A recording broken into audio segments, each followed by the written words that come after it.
Yes. At 6:30, we'll start this regular select board meeting to order. Well, I need to think up here. So, first, just housekeeping. If anyone hasn't signed in, just we'd appreciate it if you could put your name down, just because there's a lot of people here. Are there any additions or deletions to the agenda this evening? I did have one under other business, but for some reason it's escaping me.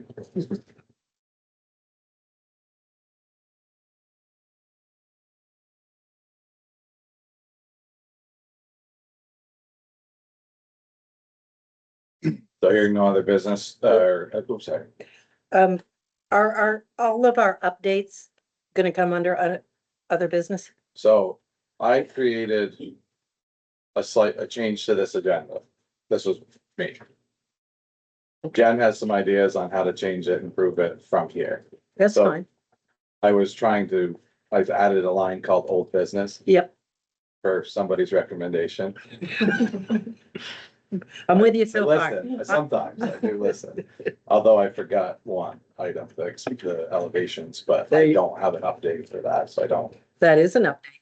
Okay, sorry, Thank you. that answered that question. That's good. And you answered mine. But I thought that was a good way to revisit some old business, Yep. so. Perfect. And then on other business, I had a couple small. So, Okay. I put it on there. All right, so hearing no other additions or deletions, we'll start with public comment. So this is for anything that's not currently on the agenda for this evening. Do we have any public comment for tonight? Hearing none, we'll move on to the first agenda item this evening. Kristen, you wanna come join us or Is there anywhere? anywhere like, yeah? Which of these presentations would you like me to? There's a PDF and there's a PowerPoint. Just PowerPoint, I think. And if you could share the screen, Jen. Let's see.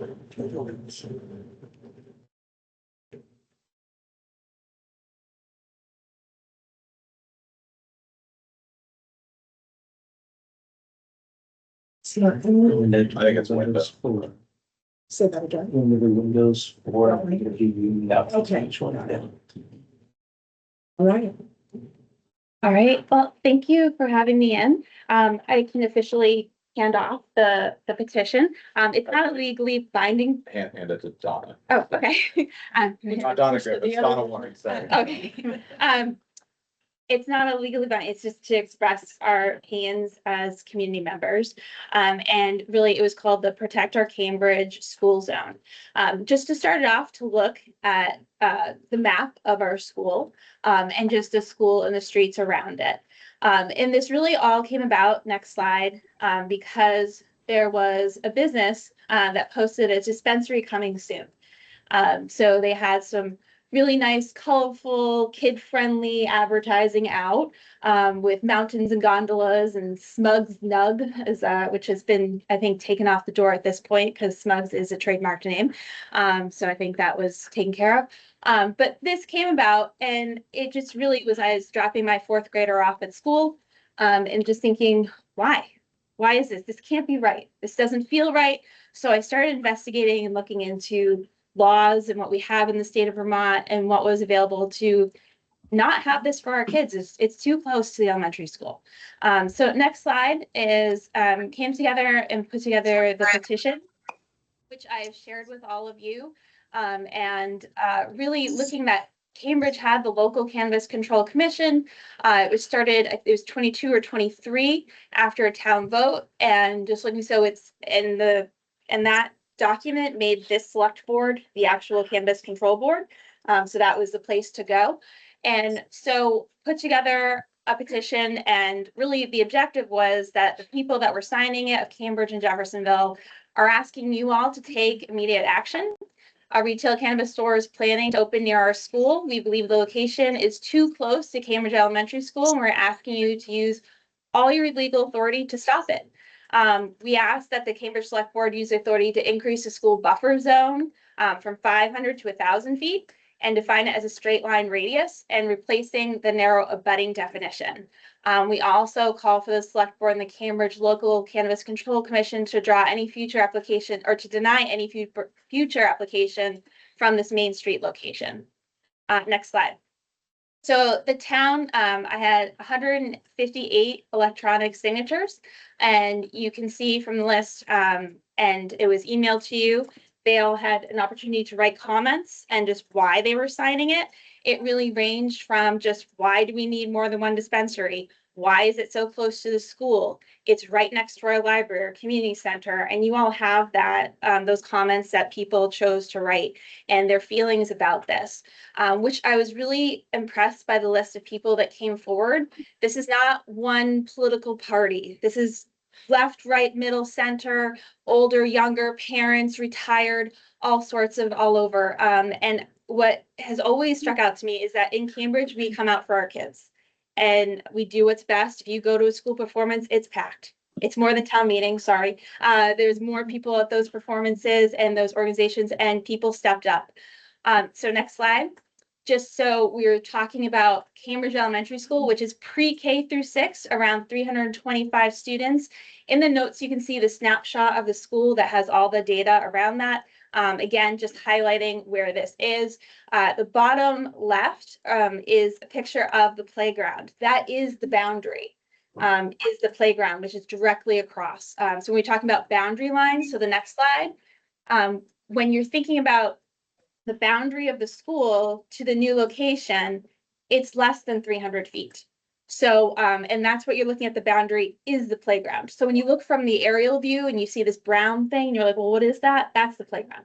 That's where those 325 kids go out every day to enjoy fresh air, get out with their peers, and are out and right next to our community. So next slide. We have School Street is really the driveway for the elementary school.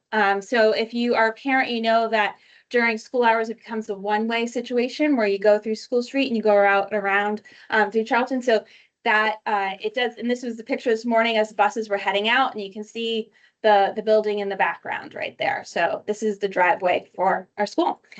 It is also next, right, oh, next slide, is feet from the local library. So you can see it's just the art gallery, and then you have the Varnum. I just put the schedule so you can see all the kid-friendly events which are at the Varnum. So story hours, summer reading, composting activities, game night. I was just there today printing off the paper for everybody, and that was Dungeons and Dragons going on for teenagers. So a place where local children go quite a bit. Next slide. This is the community center, which, and then Jamie, how far exactly is it from? It was 340 feet. 340 feet. So still under that 500 range is our community center. This idea that the youth basketball and soccer is there. You have basketball training. You have the summer camps for Fairfax. They run them out of this building. So again, less than 500. Open gym, recreational play, birthday parties, family celebrations. This is part of our community center. Next slide. So here is the rub. 18 VSA 4237. And let's just say a week and a half ago, I knew nothing about cannabis regulation, and I've been diving really deep into this. And so when we go, and what the problem is with the current legislation, there is an abutting problem. So it says that you can't have the dispensaries if it's 500 feet from school property if it abuts. So what we have is, if you look at the highlighted on the left, is where the boundaries are, and they don't abut. There is a second clause, and this is where I question the state and how they're interpreting this, but it says it's adjacent to school property and is separated by only a river, stream, or public highway. And adjacent does not mean touching. So when you go to Black's Law Dictionary, it's lying near or close to. I would say those properties are adjacent. They are close to. They are separated by this road. And so, but the way it's being interpreted by the state, it's not. And so when you look at that map, you see the numbers, and you can see in the boundary, line 50 would be covered. Across the street, 49 would be covered. After that, any of those could be dispensaries in the state's interpretation. So you could have them on School Street. So if that interpretation lies, and I have put the call out to legislators too to look into this, is that would mean any of those buildings, 158 could be a dispensary, any of those. So I do not think, and there's 158 other people that agree that this is what is good for our community, for our kids. So that is the problem, is we have an abutting problem. Next slide. So we have, with the Cannabis Control Board, it's left to you, right? And so the state has basically punted to you all and said that they can't do anything. They're the ceiling, or they're the floor, which for Cambridge is only 50 feet. So the state will only regulate for the first 50 feet because of the way the abutting properties work. That's all we get. Our kids don't get 500 feet. The state, I mean, it's absolutely absurd to say that we should only have 50 feet between our school and dispensary, but that's what they have in law right now. So it's up to you all. And they've really said that you have to make the decision. So when we go next slide, the ask is that when, and here's the complicating factor too, this business, even though they've put out that they're opening soon, has not submitted an application. So they have not submitted an application to the state. Even as today, I confirmed again, there's been no application. So when they do submit an application, it comes to you. You have 45 days to go through and give it an up or a down. If you don't do anything, it goes back to the state and they assume you say yes. So we're asking is that you object and advocate to the state. If you're online, can you please mute yourself? It'd be greatly appreciated.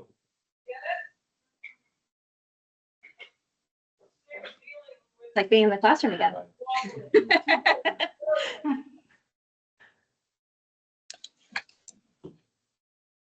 Okay. Thank you. Yep. All right. So, so again, it will come to you. And you have to say, does it meet any of these local regulations? And first, I hope you push back on the adjacent and what does it mean to be close? And what does that mean for our kids? And then also addressing the long-term protections. This really incident opened my eyes to how open we are vulnerable as a town. And so are our kids, that once you open the door to cannabis retail, you cannot shut it. And there is not a lot that you can do as a town to prevent from the number and also from the locations. And the only place that you can really do that is school buffer zones. And that's really your only authority that you have, is to use that and extend that.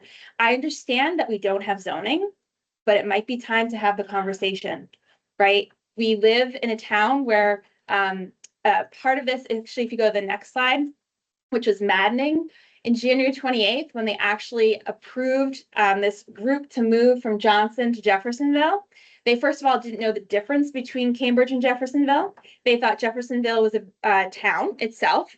And they're like, oh, and this is getting us closer, because part of it, if you go on and watch, and their minutes were incorrect, it was actually the last 2 minutes of the meeting. So in less than 2 minutes, they made the decision to move the group to this town.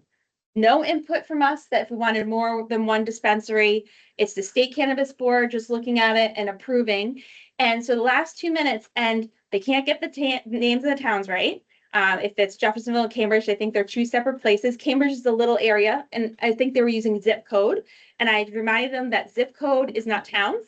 And somebody might, like, the zip code is also going to Waterville and it's going to Fletcher. So that zip code is not, Jeffersonville is a village within the town of Cambridge.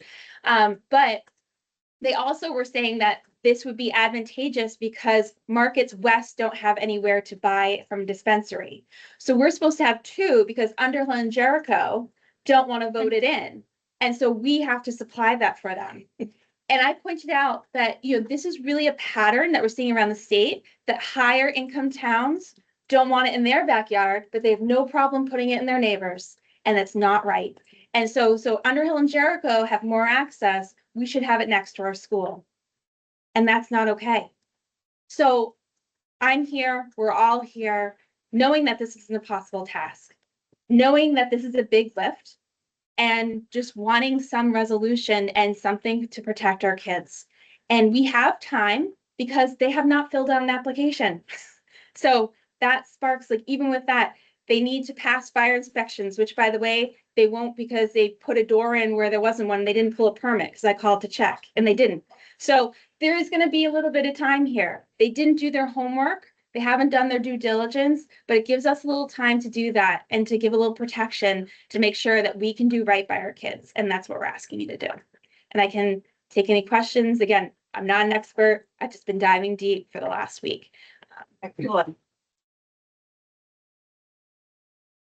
So, thank you, Krista. I mean, obviously, there's a lot of you here tonight, so we can't hear from every single person. But, you know, sent us a lot of the comments already, so we've got some of those, thoughts and whatnot. I guess I'll start down at the end, Danny, if you wanna. But, well, actually, I'll say one thing, I guess, first. The reason they haven't applied yet is because they need to meet certain criteria before they can even apply. So the construction and the modifications to the structure that they've done are required before they can even apply. So I think that's why it might appear on the surface that they might be putting the cart before the horse. It's because that's the first step that they need to do in order to apply, or one of the first steps. So, that was something I learned somewhat recently, but Danny? There's an awful lot of it that I'm learning very quickly, very recently as well. Yeah. A lot of good information. I'm hearing a lot of different aspects and ideas from it, and I'm chewing it all up right now, just to try to understand everything so I can make an informed decision on my side of things as well. So thank you for all that and all the information you had provided to us. Thank you again. I did talk to the village trustees today to see if perchance they got the application. They did not. So the confusion between Jeffersonville and Cambridge is a moot point as far as I can see. And I did, it's not to cut you off, but I did clarify with them, because it was an issue in 22. When Correct. this place opened up, that it was confusion. And I did confirm with them that they've Corrected fixed it. that issue. And they confirmed with me last week that they did fix the issue. Okay, So they. It's still incorrect on their website though. So they still have licenses. But they to know, Jeffersonville. but they know, but I think that's a mailing, a zip code thing. But they know to send it to the town of Cambridge, not to the village of Jeffersonville now. maybe you did this research because I'm curious. Do you think because this was a licensed cannabis retailer in Johnson, that they don't need to reapply? No, they do. They And still yeah, do. and they do. And so I went to the last Cannabis Control Board meeting, which was Right. on February, which was on May 27th. Yep. And I went and I gave public comment also, but Yeah. then I also listened. And they're actually putting a pause on all approving retail moves from one location to another until they can do rulemaking, because there's been a lot of confusion. Okay. And they're giving anybody they approved 90 days from that meeting to fill out From an May application. 27th. Yes, Okay, And so not from the January. I asked, 26th. because I was like, because they We're said in the over that. meeting, it Yeah. sounded like that they were gonna say, if it's been more than 90 days, it's From- mute. From your approval, but that's not the case. Right, It's from May 20th. because they, again, they're a new board too, they hadn't been putting expiration dates on, when it was kind of like a blank check. Okay. And they realized they can't do that, and they really need to have more control. And part of rulemaking could be this idea of school buffers, but it won't help us. So as I was told by the state, we're a test case. And I told them, no one wants their kids to be a test case, so do better. So I think that's what we all need to do, is do better for our kids. Thank you. Yeah, I'm just gonna say, like Danny, I'm learning all of this, trying to take it all in and figure it out. Thank you for the presentation. That was really clear to see what you've researched and seen for us, getting us ahead of this. So thank you for that. And again, just gonna be looking into the details and figuring this out. really have much of a comment at this time. And we hear both sides out and do the research. You've done a lot of research. Thank you for doing that. And just go from there. Comments? Like to- Okay, yeah, so. I haven't slept much the past 2 weeks. Um. This job is really taking a toll on me. Personally. Not relevant to this conversation, but just want to let you know where my life is at. My first initial thought was, well, it's within 500 feet, so. Just, we can't go there.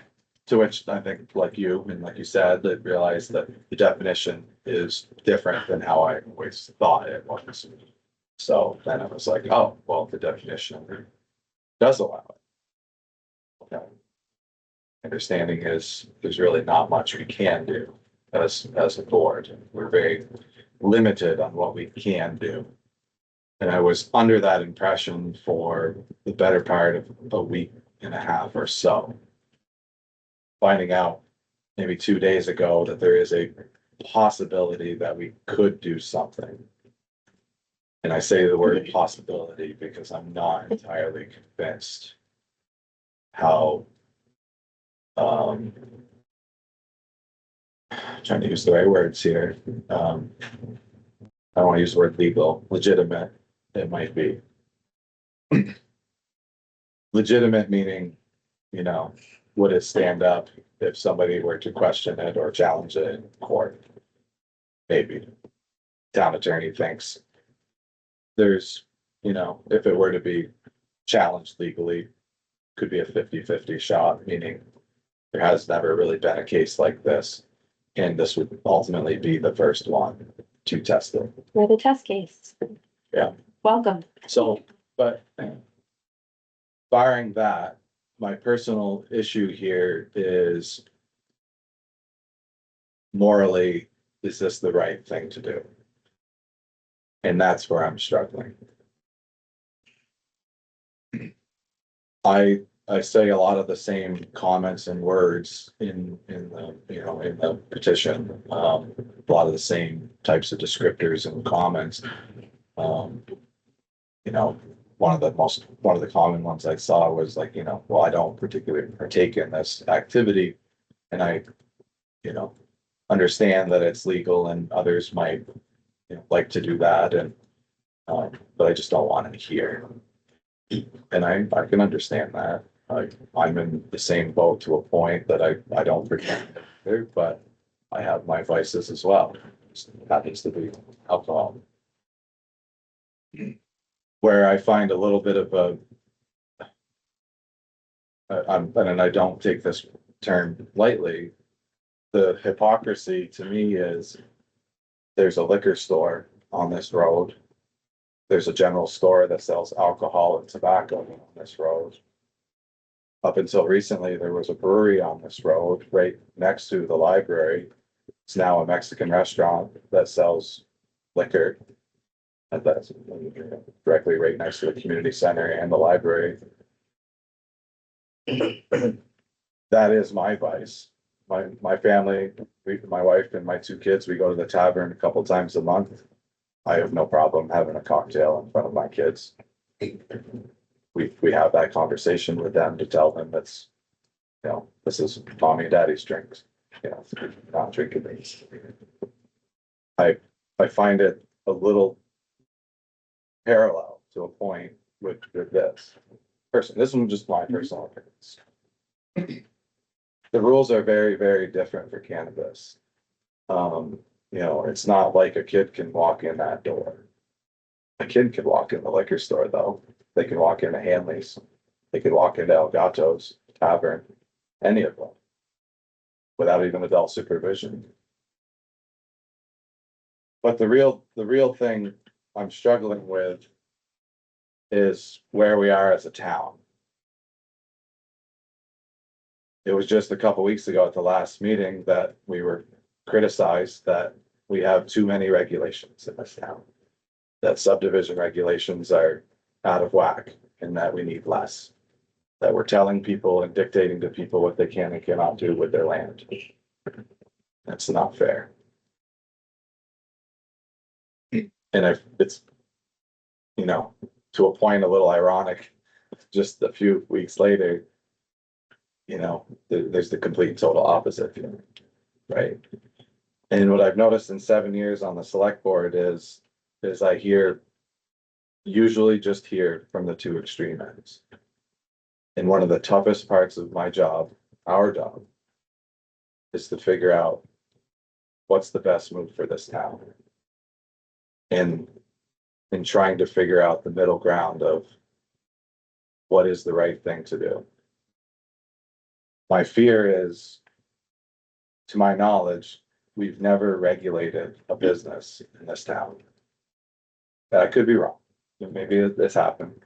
Maybe it's happened before my time. The couple, I just was thinking, you know, a couple of the close ones, you know, closest to what I could think was the RV park a few years ago up here on 108. Caused a lot of consternation. And there was a lot of requests that the select board needed to step in, make comments, stop it, regulate it. I didn't feel very strongly then that that was the position of the select board to do. The previous one was one of the first few months I was on the board was a land application facility. Our facility is a barn field on River Road, very close to where I live on the Fairfax side of town. And that went through the state and it was approved.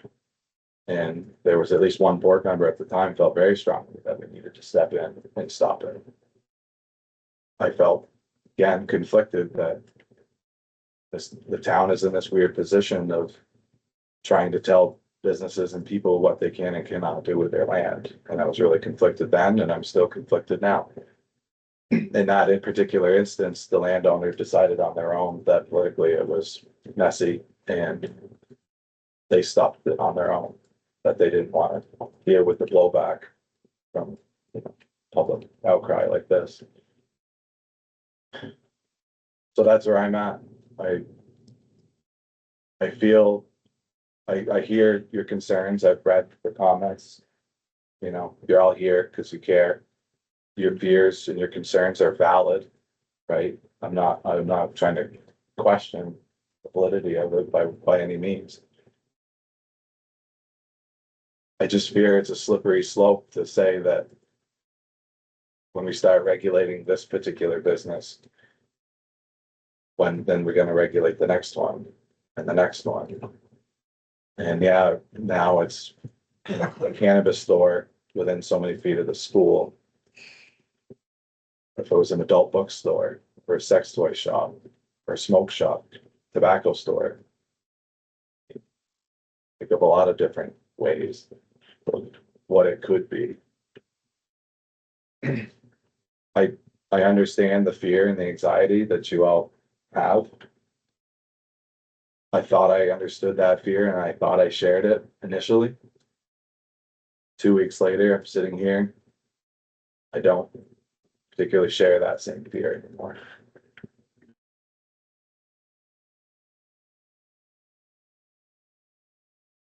I didn't really have anything prepared. I made a few notes and I went on for much more longer than I had really thought, but If I could just, I would say the one thing too, this is not about regulating the business itself. And I think a lot of that came through in the comments, that this isn't about, a lot of people are fine with a dispensary. It's the location. And if we're gonna have a zone anywhere, having a school zone. So for all the things that you brought up, do we want any of those right there on Main Street? And what I think is extremely troubling is that in any other town, this wouldn't happen if the lines butted. If the 500-foot rule would hold. And the thing that makes our case special is that we only get 50 feet. And so that's the only way that the state will regulate. And as they said, the email, the state attorney that sent to both of us, they're the floor, you're the ceiling. And I guess we're just asking, are you going to be that ceiling through zoning? And if not, there's another avenue that we can take, right? The other avenue is that as a town, we can take a revote on whether we want cannabis at all. So with that, if there is a revote, any business that's already here with a license would be held harmless, but then it would cease in Cambridge for retail. So that's the other option. So I guess people just need to know, what is this board thinking? Because we have a short window. And so what would be the best use of that time? And is this board interested in zoning and creating a school buffer zone? And this is what's allowed under state law. So this isn't stepping outside, and the local municipality is able to make regulations and zoning. So is this something this board is interested in? I understand bandwidth and time, and if it's not, then you need to let people in the community know so we can use our time to do what we feel like we need to do to protect our kids. Well, believe me, April Edwards would love somebody to give them the planning commission input, because I think right now she feels like nobody gives the planning commission any input on anything. She talks about surveys. There's pros and cons to surveys. Sometimes they work, sometimes they don't, right, Sam? And, you know, I think she's feasting for some input from the community on what this town wants. Because from my perspective, I don't know that this town really knows what it wants, what I've seen. Because there's a strong group for one, there's a strong group from the other. And, my personal feeling is I get hate from both. We're not trying to give you hate. We're trying to work and like, I mean, I guess that's the thing is that, yes, there is a liquor store around the corner, but that's not just starting up and there's no regulation that's established. It's grandfathered. Yeah. This is something that is new to the community and we're trying to absorb this. And what does this mean? Is this gonna be the last one? Is there gonna be 3? Is there gonna be 4? Are they gonna be instead of Airbnbs, are we gonna have dispensaries in other areas of town? So how many can be in one village? So these are questions that if there is no answer to, do we want to have this in our town? And so I guess that's the crux of this is what is this board willing to do? And if not, then what is their citizens and what answers that is a vote? I mean, that's the ultimate answer. Yeah, it didn't sound like you got much of an answer from the other 4, but my personal opinion is I really don't want to fight this. It's my honest reaction. And I'm telling you that to be honest to all of you, that I didn't come about this lightly. Can we take questions? Well, I want to be really careful because we're already a few minutes over and I really can't take so many comments. I know everybody here has something to say, I guarantee it, but I want to just first give the board one more opportunity and I'll take maybe 2 comments. So I struggled with this as well, and I was very much leaning towards your request as well. What is your biggest fear of what our kids are going to run into, experience? I don't know if I need to say my fears. I mean, the thing is just we're normalizing, it's a controlled substance. And we're normalizing controlled substance. We have our kids on the playground. If we have people stepping outside the store and using their product, which I was told by the state, if that happens, it will be shut down and the license will be taken away. But, you know, so if that does, but you're talking about, so my fear is just that we ask so much of our kids these days. And this downtown is special. Right, this is where the kids go trick-or-treating, it's where they go to parades, it's where they get to be kids, where they get to go from the school to the library, the community center, they ride their bikes. This is where a lot of kids, we're rural, and this is where they come to be part of the I community. have 4 kids. Yeah. myself, and I've been in this town my whole life, so I totally understand. Yeah, and so to me, that's just preserving that for them. So that's why I've invested my time in trying to understand this and trying to make it better for them, because I don't want to be a town full of dispensaries so people in Underhill and Jericho can come get weed. We have a dispensary people can get what they need. This is not about that. It's about servicing more people that don't live here. And the people that live here need it livable. We need a town in which we can go to stores, in which we have places that are safe for our kids to go after school. We don't need more weeds so people at Smugs can have a good time and people that live in neighboring communities can have a good time. So to me, it's not a fear. It's just, I want to protect the little bit of childhood we can give these kids. And Maybe may- fear was the wrong word, Yeah. me asking that major concern of how the kids would be affected, I guess. And it's the Just to hear. normalization. And Cody, I get your point about alcohol and normalization of that. It's just that this is new and I don't feel like the state has the regs and rules to really do what's best. That they haven't figured this out. And I don't like being test cases, right? Like I don't like that for our kids. I don't like that for our community. We want to be the first ones, and if it goes well, it's fine, but if it doesn't, it doesn't.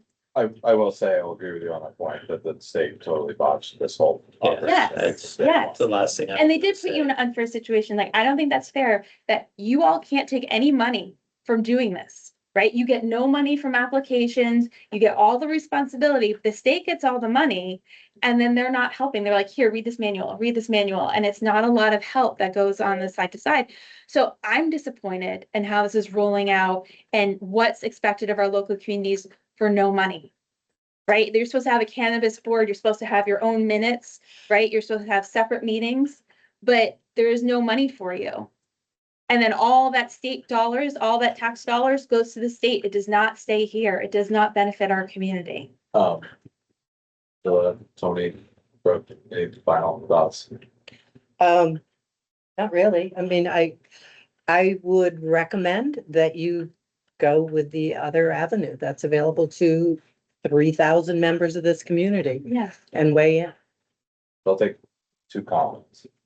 I mean, this is really disappointing to hear, frankly.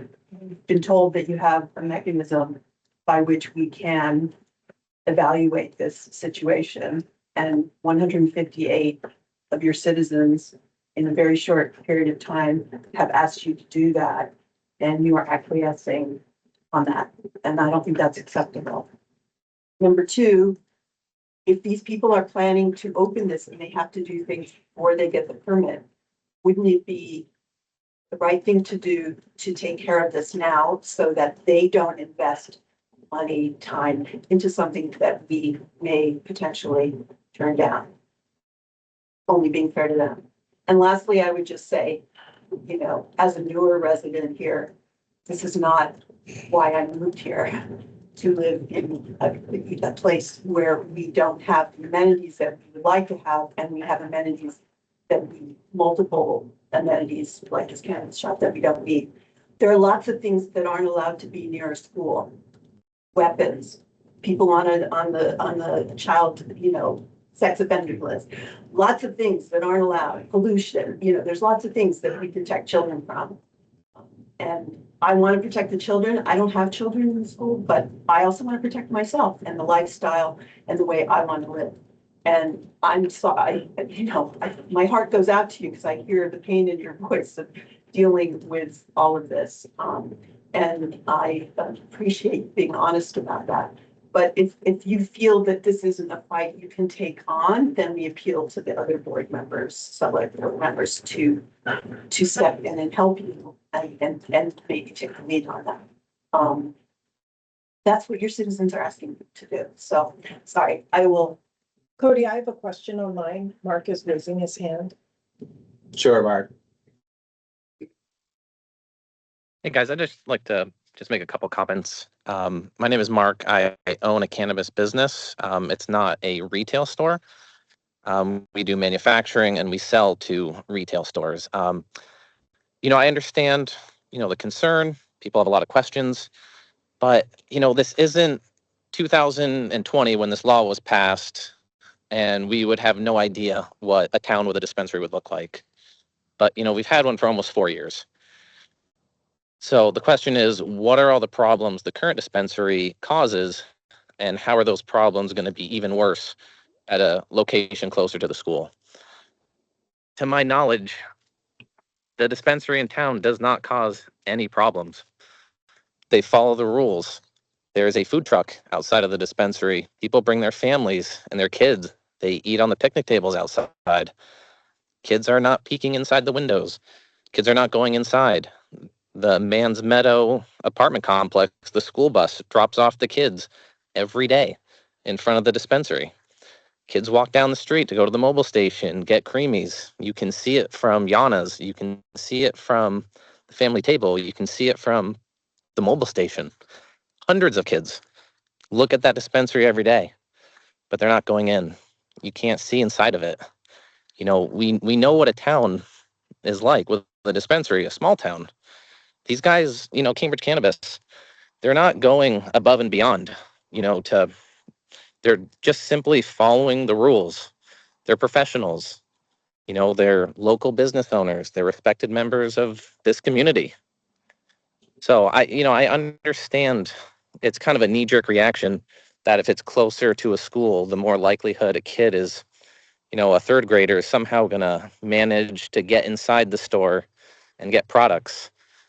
You know, it's disappointing that people kind of looking from the outside in without firsthand knowledge of how this industry works, you know, thinks that they can essentially kind of tear down someone's livelihood. You know, this person put time in, they spent money, they followed the rules to get this business up and running. And people seem to have no problem taking their livelihood away. I mean, did anyone even call this person to see what their plans are? Why they're doing what they're doing, what their experience is? No. It's just disappointing that in a town that voted to allow this type of activity, all of a sudden pretends like it's not even happening in the town. I mean, there's a lot of people that don't even realize that we do have a dispensary, you know, because again, there's no public consumption. It's illegal. There's no drum circles and people sitting smoking bongs and hookahs out in front of the store. Like, go to the store. If you've never been in one, go inside one. You'll be surprised. It's professional. They won't even let you in without an ID. Sit outside. You will be surprised the number of your community members who are going to these stores. It's not drug addicts and hippies and drug users. It's just normal people going into a store, buying a product, getting in their car, and going home. And that's it. Thank you, Mark. Thank you. We do have to kind of wrap this up. Well, to the normal people that, you know, we also are just normal people. We're parents, we're community members that don't want this. The business member didn't ask us if we wanted a second, right? They went to a cannabis control board that meets in Montpelier, and Montpelier said yes. Was not this town. People go and use the dispensary, and that's fine. And the criticism is not the dispensary, it's the location. It's the fact that we are the test case, that no one else has had a dispensary open more closer than 500 feet. We are the first. I know BPR may be following us, 7 Days might be following us. This will be a test case. So we are in the news. So I would just say to all the normal people that don't want it next to the school, it's not about the cannabis store, it's about where the location is. Sign the petition that's online already, because I'm going to be using that to communicate our next step, which will probably involve another petition that's more official and asking for a revote on, do we need to have this? If we can't regulate this, and if we did, the dispensary would be held harmless, and then we would stop having dispensaries until the state can get this and figure out how municipalities can have more control. And maybe they need to have money, the municipalities, to make sure that they have what they need. And that could be something we ask from the legislature next year. Thank you. Okay, thank you all.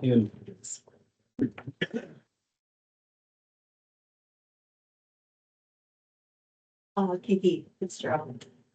Yeah, the Who was, Kiki Fitzgerald. this was the person who spoke? Yes. Just want to make sure that. Okay, Sam. Yes. Good evening. Now, if you all want to continue with a most interesting topic, we are going to look at the projected numbers for the local outcome.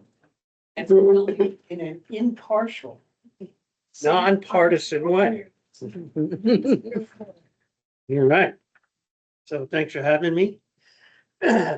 Cody, what if you make this agenda at 3 in the morning when? So thanks for having me.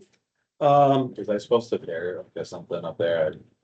Well, I have an updated version from Matt Okay, that it's fine to put the version from the packet. But I kind of have two stories to share. okay. But if you want to put that up so others can see, That's what it was in the packet, the PDF. I can go grab it off of my computer. Okay. Yeah. If it's easy, don't. Yeah, don't, It's easy. All right. So, well, down to a friendly friends and neighbors. So what I wanted to share with you is really a work in progress for you. And it's really just a update on what the potential, and it's fine, it's, Anybody over there want one? yeah. I want to underscore potential revenue. In terms of what the town could, I think in fairness, expect to receive if we were to approve some form of the local options tax. So as you open that up, just to give you a minute there, I think thanks first goes to Jamie, who, as we formed up as a committee back in October, just set a nice baseline, did some good initial research, dug in to basically rooms, meals, and alcohol at that time. Interestingly enough, the baseline she gave us, if we were to approve all three, came in roughly at 175. Our vetted, well, not that Jamie didn't, but, and Jamie's also very skilled and professional with this, but Matt McCabe, who's recently joined the committee, does this type of work, for a living. And he went one level farther. Now, kudos also go to Pat Ripley. And the reason why I share Pat's been a big help in giving us guidance on where you're going to go and find the data, but how much of that data you're going to find. And then what you, as the volunteer or the person who's really analyzing data, is going to have to do. I tell you that just so upfront. Remember, sales information to a certain extent is proprietary. So we in our town and our size, we can't tell you the amount of actual meals tax that 158 reports. They just get put in the pot. We can't tell you, because of the size of the town, the amount the tavern reports or the amount of rooms that customers pay up at Smugglers. That all gets thrown in because of the size into one room's sales tax bucket. Just be aware of So that. it's like town of Cambridge rooms, Rooms. but we don't know which, okay.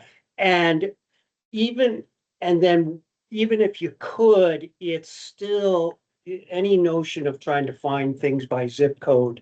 That again, you're really starting to not only get into proprietary information, you're starting to get into confidential information. So just be aware that Jamie and others, and now Matt, had this big pile of data that they had to parse through to come to these projections. With that said, on your handout, okay, and what's up there, we've had some discussion in the advisory committee. You could put a answer up there. Look, if you buy a sub for $8 and we were to pass the meals local options tax, that's 8 cents. But who amongst us just buys one sub? So Matt came up, and I think this was really clever what you're looking at here. Matt came up with the idea of, let's take it at $100 increments. Okay, so that's why you see this. But if we could go back, Jen, or actually go to the next page, I just want to frame it up. So what are the numbers coming in at for just FY 2025? First of all, this page shows you year over year growth, so just be aware of that. So you got 77,162 on rooms and your short-term rentals, which is kind of interesting when you think about it, being a resort town and with our resort up the road and a number of other proprietors, be it the Smuggler's Notch Inn and our Airbnbs. Interesting. I'm not trying to say it one way or another. Meals and alcohol have to be taken together. Just, that's an FYI. That is a combined tax, and if you were to warn that as an article, you would warn it as one. You can't separate out meals and alcohol. That comes in at 100,462. Retail. Now, remember, this is what the town could potentially receive if we were to vote retail sales. And I have to, that's 279,503. Now, there's probably a lot more to that retail number than physically meets the eye. Because just think of all the point of sales. I kind of think of it, start at the top of the hill, up at the resort, and the number of point of sales throughout the resort that are retail, and then work your way down. And remember, retail sales also occurs at the gift shop, occurs at Gambley's with the little toys they sell, and so forth. So there's a lot more physical retail sales throughout the town than meets the eye. Also, to their credit, and you're paying it now, all of us who do online orders, you do get Vermont sales tax, because the way those systems are set up now is they recognize 05464. They recognize that's a 6% sales tax to that zip code, and the system calculates it. So I have this is just me talking, it's just anecdotal.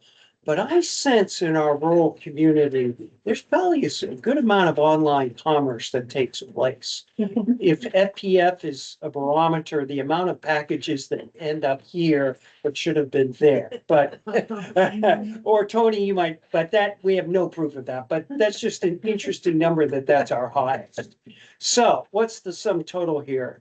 If the residents of Cambridge were to vote on these three local options tax, we could generate revenue in the neighborhood of $457,000. 457 or north of $457,000. Now, again, that would be our 75% share. Okay, coming to us. And then you can see the bar graphs. Now, going back a little bit, Jen, to the story that this bar graph tells is, here's your reality right now. Let's just go to the restaurant meal. For every $100 you spend, you're already getting taxed $9. But you would, if we went with a meals tax on that, it would be $1 more. Hotel, you can see how that breaks out. Okay, $1 more. They're already paying $9 on top of that. Alcohol purchase. Now remember, alcohol purchase is slightly more. So that's 9%. Okay, so again, $1 more for every $100 spent in purchased alcohol. Remember, your meals and your alcohol are served or prepackaged. You know, always remember, if you walk in the door at Hanley's and buy the prepared chicken nuggets, that's you're already getting taxed on that. All right, and a lot, if we have a meals and alcohol tax, can collect on that. If you buy a can of soup, you're not taxed on that anyway, so that's excluded. Okay, same with alcohol purchase. If you buy on premise a served drink, you're already paying an alcohol tax, and for every 100 spent, you pay $1 more.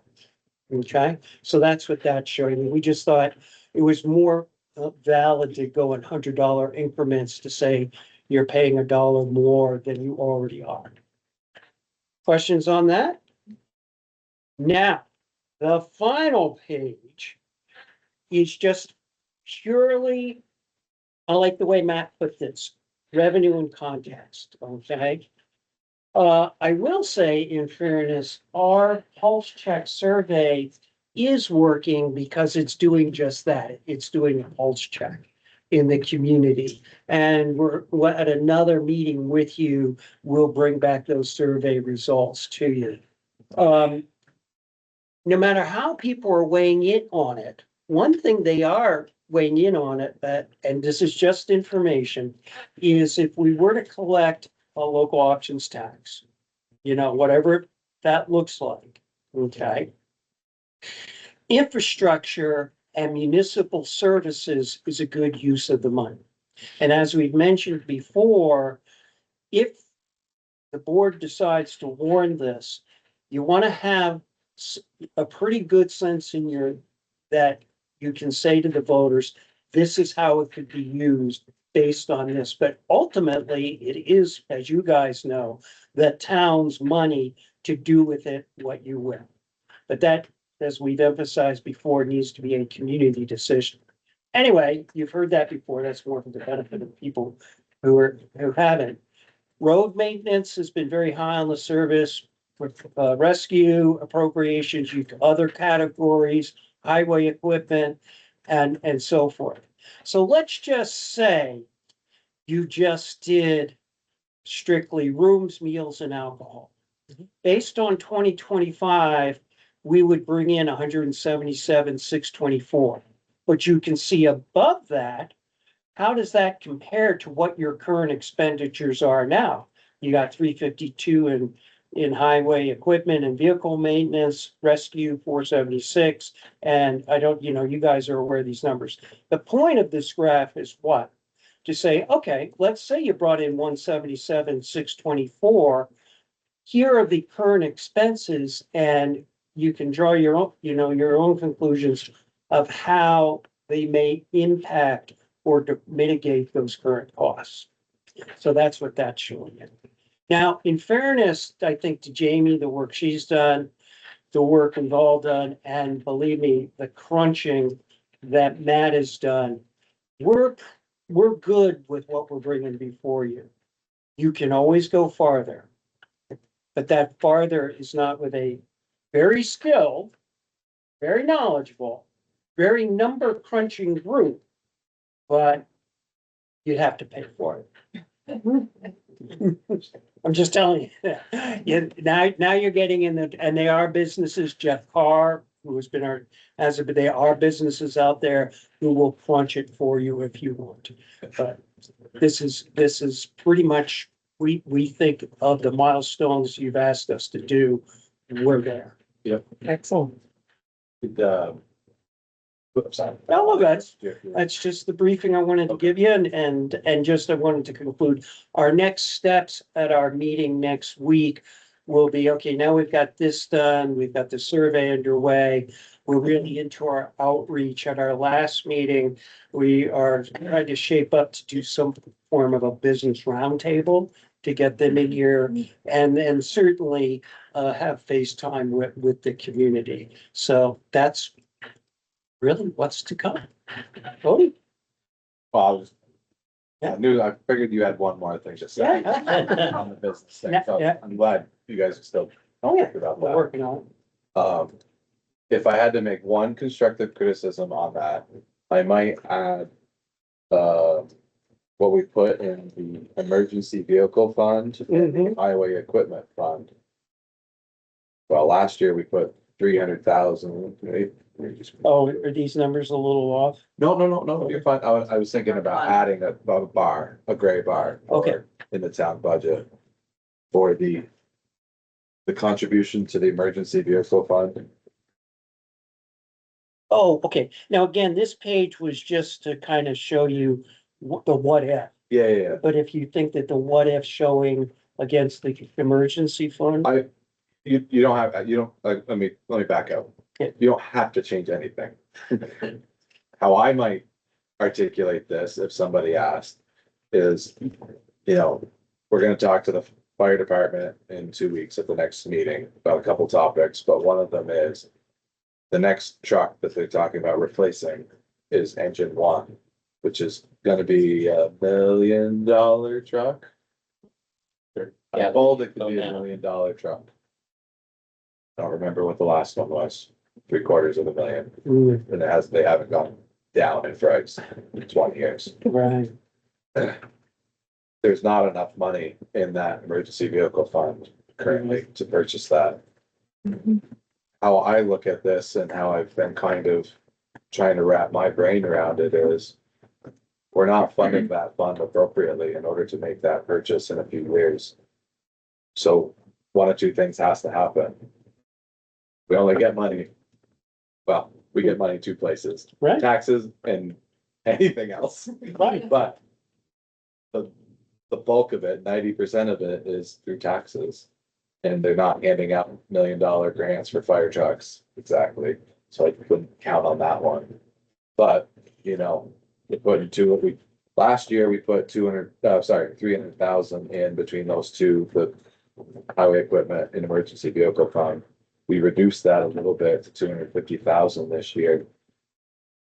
But, you know, I look up there and see the meals, rooms and alcohol. It's The what? 177. 624, That, yeah, that would either double what we contribute to either one of those funds. Or could just one-to-one replace it. yeah. I don't think the replacing is the right option because it's not getting us to the goal that we need Right. to get to. But it could go a little way towards causing some relief on the property tax front. And I mean, you're definitely in the flow of what we've learned and we shared and benefit of others is if this is voted through, it's the town's money, you know, built by consensus, identifying need to do with it that is so people see fit. So, And in Yeah. my personal opinion, if I were to vote on this, I would willingly vote easily for rooms, meals, and alcohol. I'd have to really seriously think about retail. Yeah.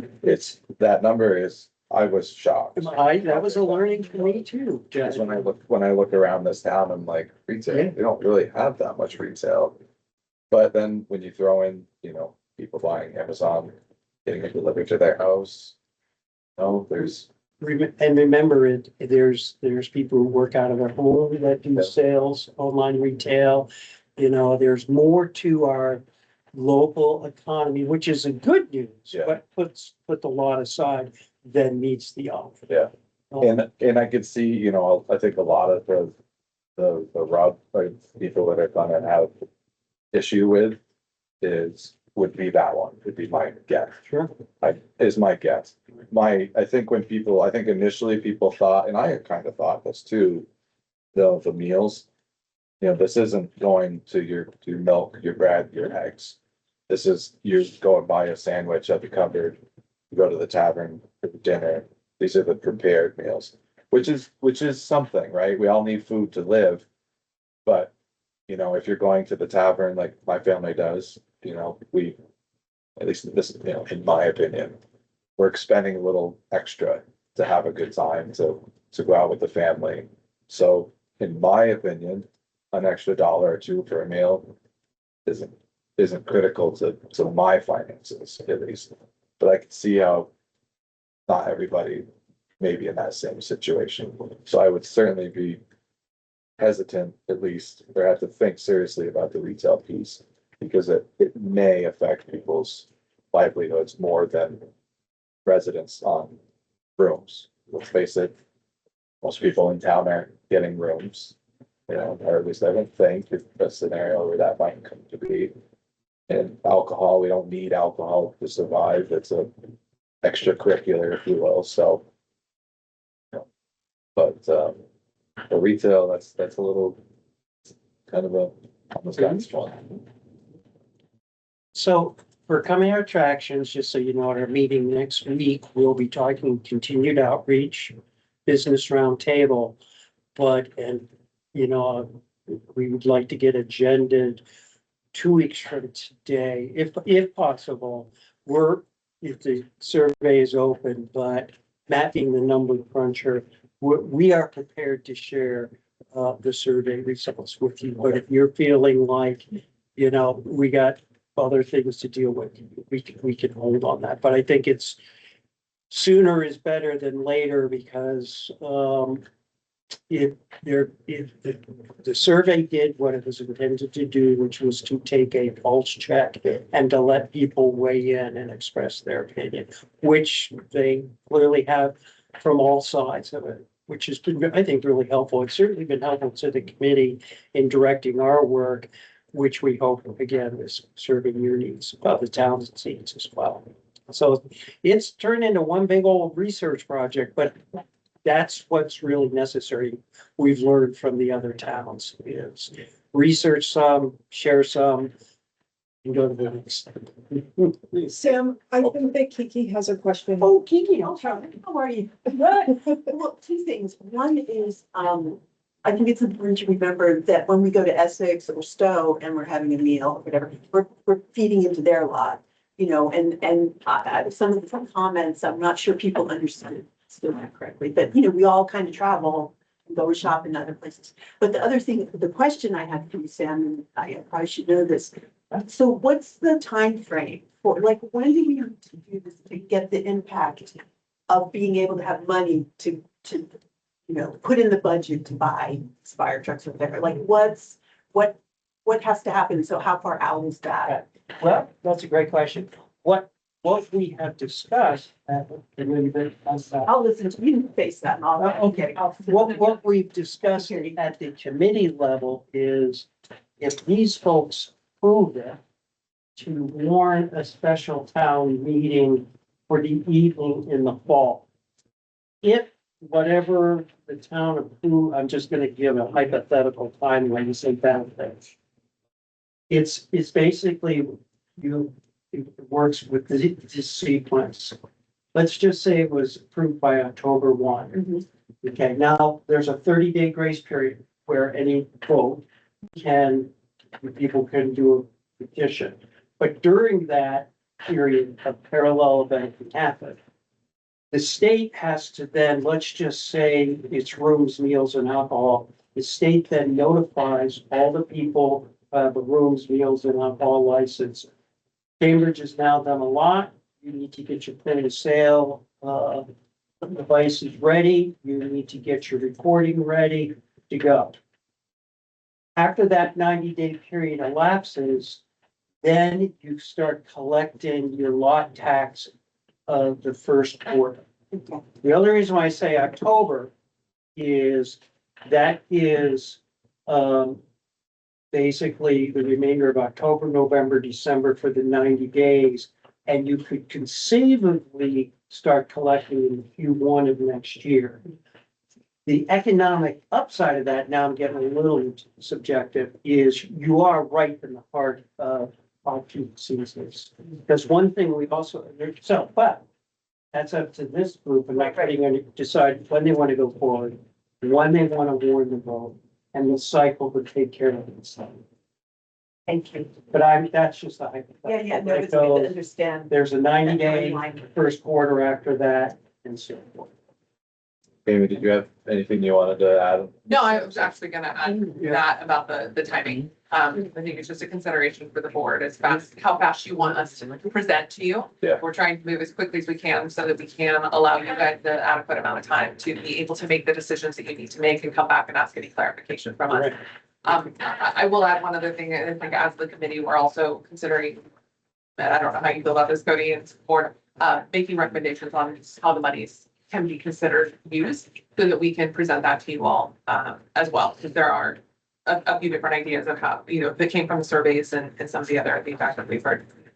Yeah, and there have been some very good inputs, not just on infrastructure, but community development. And I don't, you're running a little late, but real quick. One thing, and Pat's been a good counsel for us, I just kind of sum up.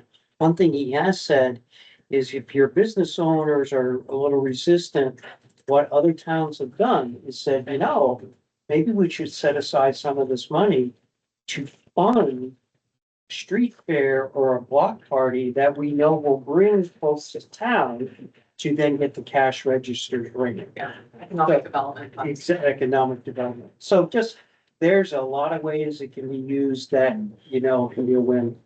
Good points, though, David. Any questions or comments, thoughts from the board? Thank you. Yeah, A lot of hard work. yeah. Thank you. I can't make any promises about the next meeting. That's fine. I have a feeling it's gonna be also tight, but we'll keep in touch. Yeah, and we're I just, don't wanna kill your momentum either, because you guys got good. Yeah. Yeah. momentum. yeah, there's other, reporting to you about the survey, we can keep going with other efforts you've asked us to do. If you guys are good with us, we'll keep the train moving. We're gonna keep, absolutely. What time is that meeting next week? When is that? We meet 6:30 Wednesday right here, Brooke. And Cody, are you still our liaison? Yep. And Quit, Jamie, but I know. we do have a thank you to extend. Kiki's gonna have to step away.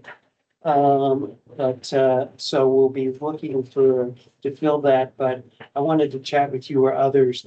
This might be a great opportunity for some of our friends from the finance committee who are probably intimately aware of the town's financing to get involved with this. I will say they are having their initial kickoff meeting soon, Soon, in the so next 2 to 3 weeks. this It would be a great opportunity to have. Do you know Tricia Hogan by chance? I quite well. So Yeah, just, and yeah, it might be a good I did, opportunity to kind of have a joint discussion or something, I'm not sure. well, I'm not about an actual membership and talk Oh. about cross, you know, from our own work, cross-functional work there. You know, they're so knowledgeable about. I believe they're looking for, well, they're gonna have one new member joining soon.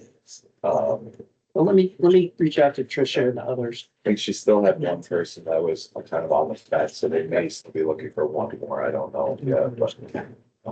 So, We should. that wouldn't be a bad idea. So thank you for your time and attention tonight, and we'll keep on chugging. Thank you. All right. Thanks, Katie. Good to see you. Thank you again. Oh, Okay, you. just to say, All right. so Good night, to the Greenway project there. I know we didn't really talk about this before, but I basically kind of wanted to memorialize what we talked about the other day out here and then just update them. And then if you have any new information you want to discuss, we can do that, but that's more or less what I wanted here, so I apologize, I didn't let you know. Okay. So please correct me, however I steer this ship, as you see needed, but, so one of the use of the ARPA funds was the Greenway expansion project.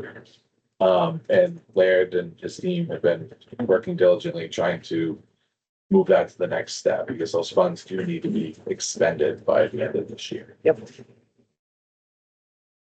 There've been a few changes. I don't know if I would say roadblocks, but some challenges maybe in some of the ways the path was kind of hoped to go.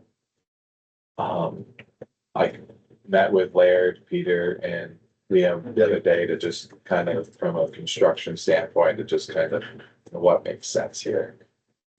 My recommendation to him and what I would suggest to us is that kind of the expansion project as they initially laid it out, it's probably a stretch to get it by December 31st. Just with right-of-way agreements. I hate to say the P word with permits, but it could be a bit of a challenge. I'm not saying it's impossible, but it's not real likely. My recommendation and my thought was there might be other pedestrian improvements relatively associated with the greenway or the greenway path or accessibility from the green, because the whole point was to get people from the greenway to the village. And so there might be other opportunities that are loosely connected to getting that path into town. Give a few examples, or one I think Laird came up with was extending the sidewalk from the Old Main down Old Main, kind of in front of the community center to connect by like the Elgatos, like extended down where it goes, you know, under the bridge into the greenway. That to me would be a relatively straightforward project. On existing road, town road. As I updated you, we had to remove that rapid flashing beacon in front of 158 Main. That was unanticipated. Well, we could put that back correctly using some of these funds. We could also upgrade this crosswalk in front of the town office, which is unsignalized now. I was coming down the mountain road the other day and Jane Porter was crossing the road, so I stopped and let her cross. But I was thinking, like, who uses this crosswalk? Well, apparently Jane does. And then, there is nothing crossing up by Man's Meadows, but exploring if that's even a feasibility to put an additional crosswalk at Man's Meadows, which is kind of the unofficial other end of the greenway to get down there, but that's also kind of one of the challenging locations as well. Did I summarize that about right? Yeah, I want to add a couple things. Sure. So, we've had to change a route a couple of times because of new situations. The whole thing was based on a study that was paid for. $40,000 grant that the planning commission got. Rob Moore, who's no longer with the planning commission. And we hired Du Bois and King out of Randolph to do this study. Very, very extensive study. And they had several recommended routes and, we agreed on one route and had to change it a couple of times. The most recent change, and I'm glad we're actually doing this, is we were gonna run the Greenway path behind the granary. It was gonna come across the silo field, go up Depot Street, go by Kevin's garage and run behind the granary. And then connect to a path that's gonna go through Vance Meadow, which is still on the books to do that, the Vance Meadow path. Did everybody get the map that I sent out? Okay.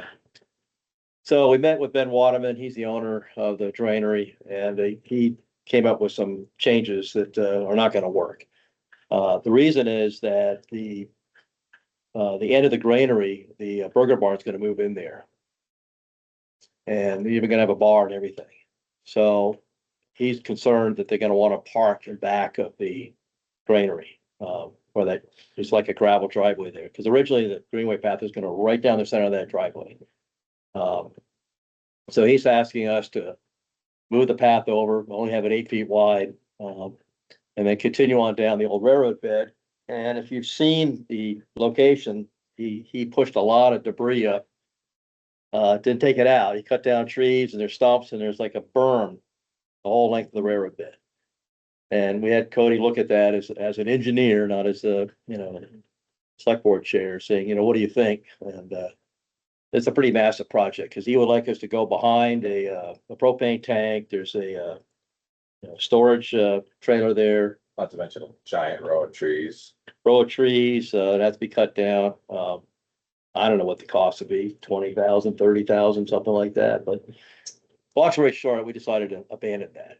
And the reason is, one of the driving forces was that Bootlegger Bikes had a bike shop there, and Matt Nichols is gonna operate a rental business out of the shop, and he wanted access to the Greenway path. And the path is gonna go right back to his shop, take to the Greenway, either direction, going in either direction. So that he left, that bike shop not there anymore, is that main reason for doing that. So anyway, long story short, we're not gonna do that. So the route now goes on existing sidewalks. So starting at Old Main Street, going down the sidewalk, go past 158 Main, and then cross at the existing crosswalk down Depot, take a left turn onto Maple, and then come down Church Street to Mance Meadow. And we are working with Down Street. What's the name of that company? Yeah, I know you're talking about the Vance Meadows. Yeah, the Mance Meadow, the operators there is Down Street, working with the executive director named Angie Harbin. She's in favor of a path going into Mance Meadow. Would be a gravel path on the right side of the driveway going in, crossing the driveway before you get to the parking lot, and then going onto the granary property. And hopefully Ben would allow that. So people could access the businesses at the granary, the burger barn, all the shops, and they could come in the other way from Depot, because it looks like they're doing some driveway work there. Where the Burger Barn's gonna be. So it would still satisfy getting people to access the granary properties, the businesses there. And then, like Cody said, we're still looking at a road crossing, a pedestrian crossing to get from Vance Meadow to the cannabis, well, not to the cannabis shop, but that's where they're located. Cross that out. I didn't say cannabis. Just across. They go down the wide, 10-foot wide right of way, which is paved to Tom Wyckoff's property and attached to the existing greenway. I did requested Tom for an easement because we didn't have one for that part of the greenway path. For a couple of reasons I won't go into, he does not want to sign an easement for the existing greenway. And as it turns out, when we had the survey done by Button, professional land surveyors, the greenway is actually in the Route 15 right of way, along the parking lot there. And then it goes underneath the bridge and continues on. The rest of the greenway from the Route 15 bridge all the way to the end has easements, and it's been surveyed and all that. So, by the way, the greenway is 30 years old this summer. Wow. We opened it in 1996. So that's the changes. I want to bring up just two more things. I got invited last month to meet with this is like 2 days before the meeting, to meet with the members of the House of Representative Transportation Committee. They all came up, there was like a dozen of them from Montpelier. Met them at the parking ride off Route 15. What they wanted me to talk about was how the Greenway connects Jeffersonville to the Lamoille Valley Rail Trail and the trailhead. And so we met there so I could show them going across the Brewster River Bridge, show them that, yeah, we can get to Jeffersonville by going under the bridge, Route 15 bridge goes over the Brewster, or go over the road. And showed them that. And I said, it's only a half mile from here on the railroad bed over to the trailhead. The next day, I was invited, well, previous to that, I was invited to do a presentation at the 2026 Walk Bike Summit. It was held in Bennington. It was a statewide conference, and I didn't want to drive to Bennington and do a 15-minute conversation to drive back, so they let me do it by Zoom. It was the same topic. How does the Greenway path help the businesses of Jeffersonville? How do people can access the businesses of Jeffersonville from the Lamoille Valley Rail Trail? And so I did a PowerPoint presentation, showed a lot of pictures of the trailhead, with all the things we have there, the dogway station, the bike repair station, the picnic tables, parking across the river, did all that, and it went very well. So that was promoting the Greenway. And that's where the extension comes in. We want the extension to come to bring people into Jeffersonville to access the businesses on Main Street and on Church Street.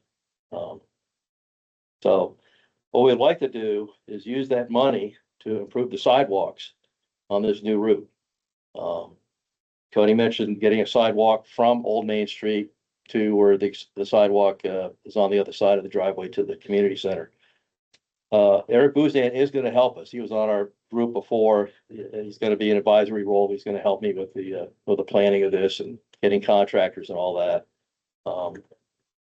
We're also another project that would be very beneficial to Jeffersonville. I'm going to run all this by the trustees next Monday. You look at Depot Street, when you come in the Depot, there's a sidewalk on the left side. It's basically just an extension of the road. It's just asphalt there. So Eric was thinking, let's put a real sidewalk in there, 5-foot wide concrete sidewalk, to define that as a real sidewalk with a curb and everything for safety reasons. And then you take the left turn on the Maple and you get back on a sidewalk there. Has a grass strip and everything. And then, mark the road crossings, like the end of Maple, do a road crossing there, pedestrian crossing, just white stripe it. White stripe, the existing sidewalk crossing down here, kind of faded. So anyway, try and spend that money before the end of the year. I did look up the website for ARPA, and it was about $3.5 billion that was handed out to all kinds of communities. They're all under the same deadline. They have to spend the money by the end of this year or hand it back to the US Treasury. And we could be audited too on how we spend that money. That's what made me nervous about the granary. We're spending money on cleaning up someone else's mess. So, I was really against that. Mm. And I know I didn't even bother to get a quote on how to do that, but I think it's unnecessary. But How many people are gonna use it anyways? But you revised the map that you sent, but like that route is in that report, more or less. It is, It's yeah. Slightly changed, but like things like these crossings and stuff. Yeah. Were included as part of Yeah. this report. Yeah. So to me, I see no risk there. It's a slight deviation on what the initial thought was, but it's still part of the Greenway expansion project. So that doesn't bother me. Okay, If we can't get everything done, that's fine. Let's, I'm sure there's gonna be other there's other, particular TAP grants, the traffic alternate, that grants, that document is gonna be good for those grants, because that's the type of stuff they wanna see right, to apply for those. Yep. So, that's good for future projects. I still am waiting on a quote from, Lafayette about those RRFB.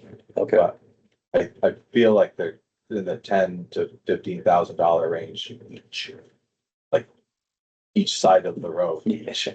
So 20 to 30,000 a crossing.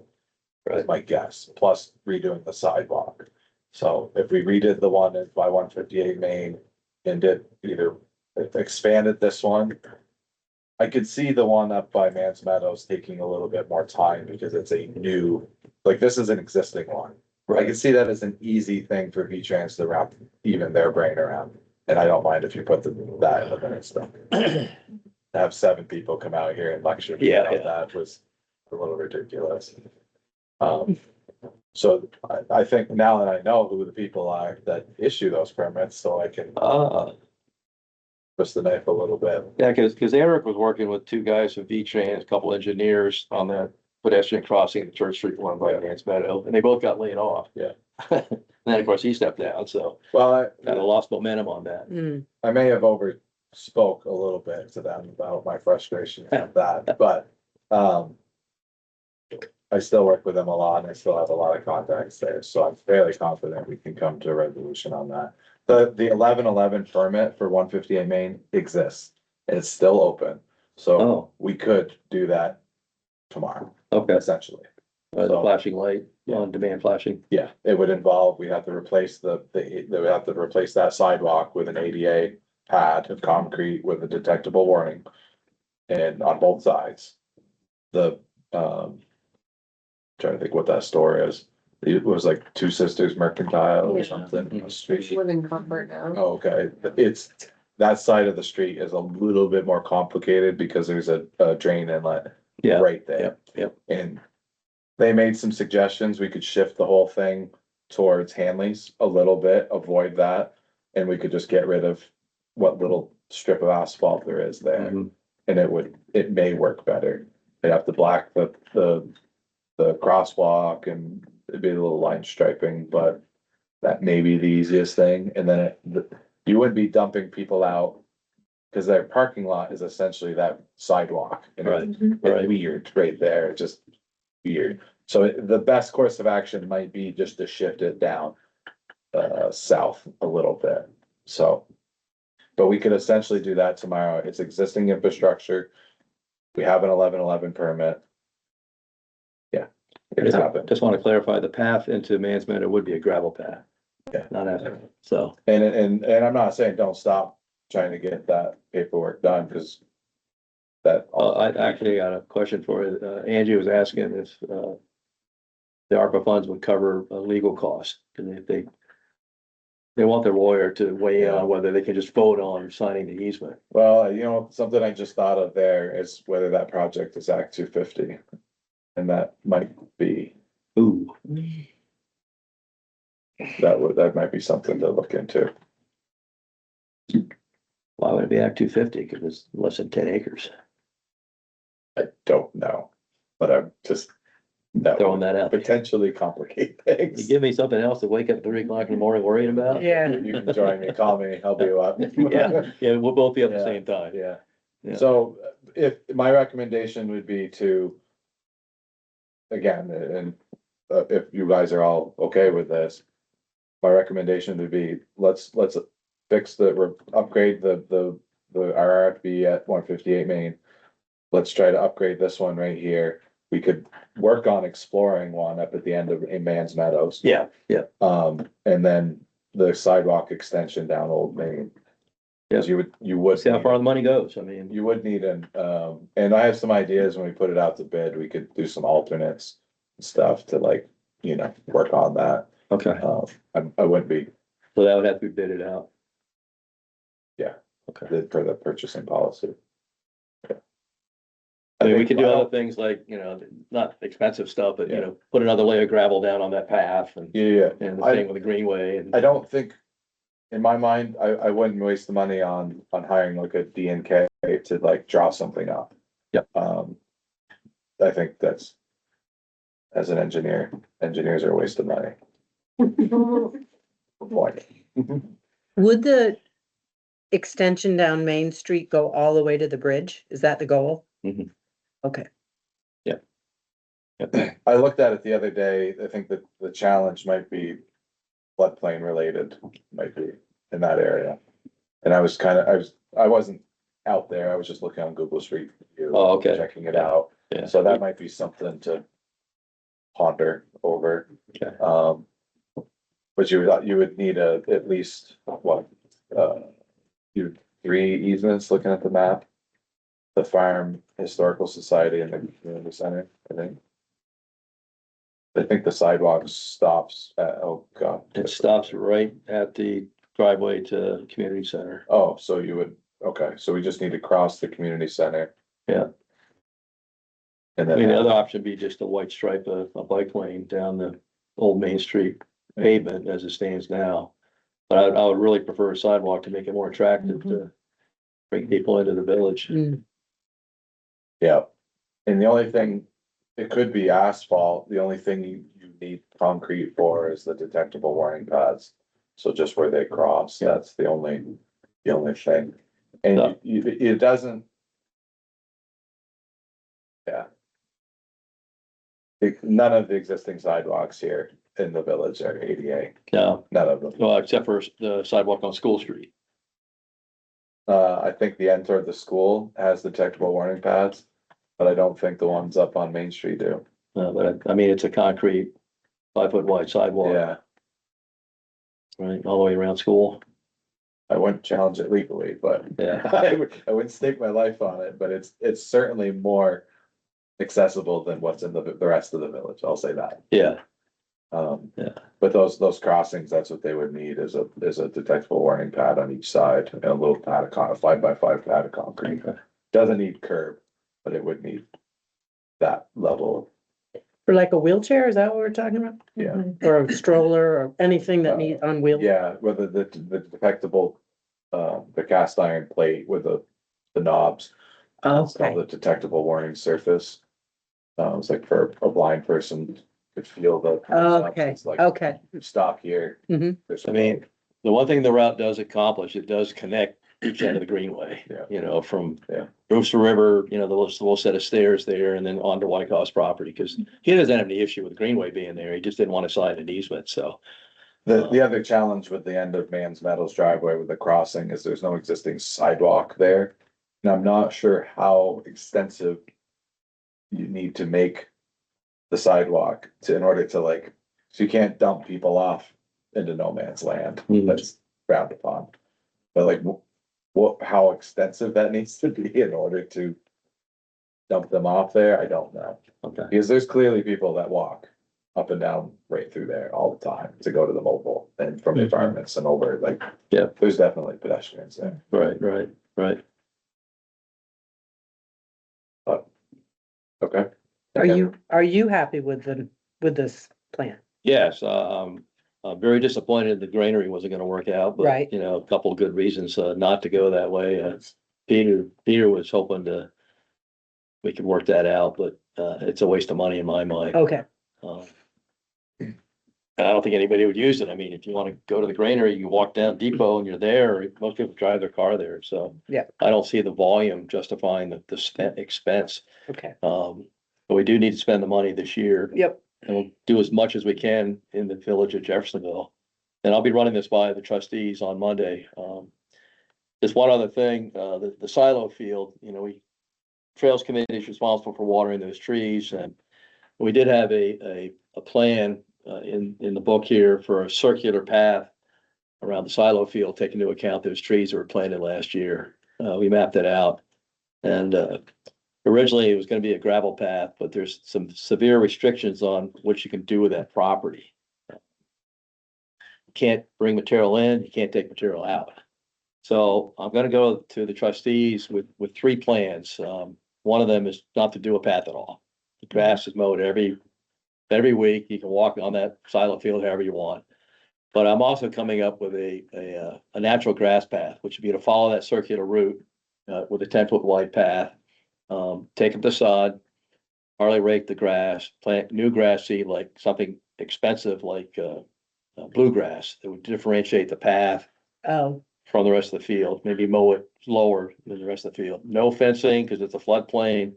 It's a parking area for, events, 4th of July, the market and all that. And then the third plan would be to do the same thing, take up the sod, and we can put the sod in that low point in the field too. So you're not taking it out, you can reuse it. But put down this permeable paving material. It's a plastic grid material that you fill up with your sand. That's when you have a problem. You can't bring something in. And that would be more of a permanent path. I think it would be floodproof, but, so anyway, they're gonna decide on which option they want to do. Yeah. What's that? You could put topsoil on those. You can't put topsoil in and grow grass, yeah. If that was what they were stuck on, you could take the topsoil. You'd probably want to screen it or get rid of the sod, the. Right. And then put clean new topsoil in the grid. Yeah. But it would work. That option would require an easement from the trustees with the town of Cambridge, because of the cost would be much more expensive with the geogrid. It's like these 2-foot by 2-foot squares of plastic. You set down and then you fill the pockets. And we did that on the 108 bridge for flood protection. It actually works. But it would be much more expensive to do that. It would be a permanent path around the field. So I'm getting the sense they don't want to do that, but I'm hoping they let me do something with the field, with the path. Well, I'll tell you what, Laird, I'm gonna forward some contacts. Do you have Jen's email? No, Yeah. no. Okay, I will put you. Need to write this down. I'm gonna put you in touch with Jen. Wait a minute. Mr. Liaison, Yes, could you connect Laird and Jen? Yeah. Please. I will forward you the 1111 permit folks from Sounds good. V-Trans. And I can kind of give you a summary of the existing flashing beacon. I don't remember if you were here for that I meeting. was or here. not. she was. All right, so, that permit is open and it's up, we can do it at any moment. Okay. So the exploration would be asking, Ed Pierce is the guy's name from V-Trans, if we could do get a same permit for this crossing here. And then the other end of Old Main Street is town highway, so it's not V-Trans's business. And then third thing would be to ask about up here at the end of Mans Meadow. Right. And what that would take. But I will do that. If you could connect those two, I would appreciate that. And just give you a little history of the Greenway. yeah, And of course. when I first met with the select board, Zeke Zucker and I were co-chairs of the Greenway Committee back in 1993. And we started the process to build the path. The select board at that time had 3 members. It was Dana Sweet and Dick Carpenter, no longer alive, and Frank Hutchins. And they were all quite in favor of this path. They supported me the whole way. And we built the Greenway path for $20,000. TW Tetro built the path. The rail bed was nothing. We just had that graded by a bulldozer. That cost $25. So how far will that get you today? Maybe a foot. Thanks for your time. Appreciate it. Thank you. Thanks.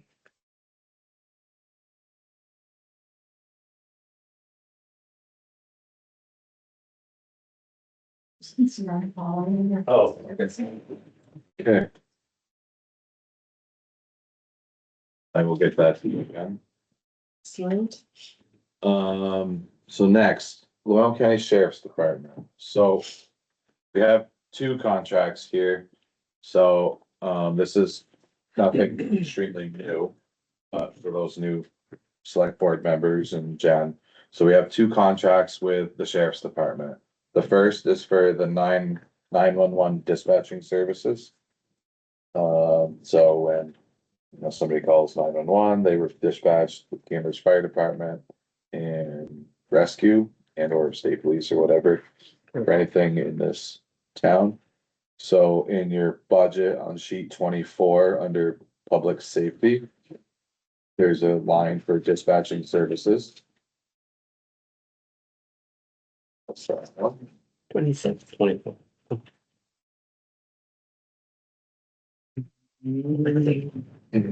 So you'll see that the line for the budget is $108,100, and that's what's on here in quarterly installments. So Is it? Oh, is wait, there any questions on that? we don't have the contracts in our packet? But yes, We have copies of. We have that.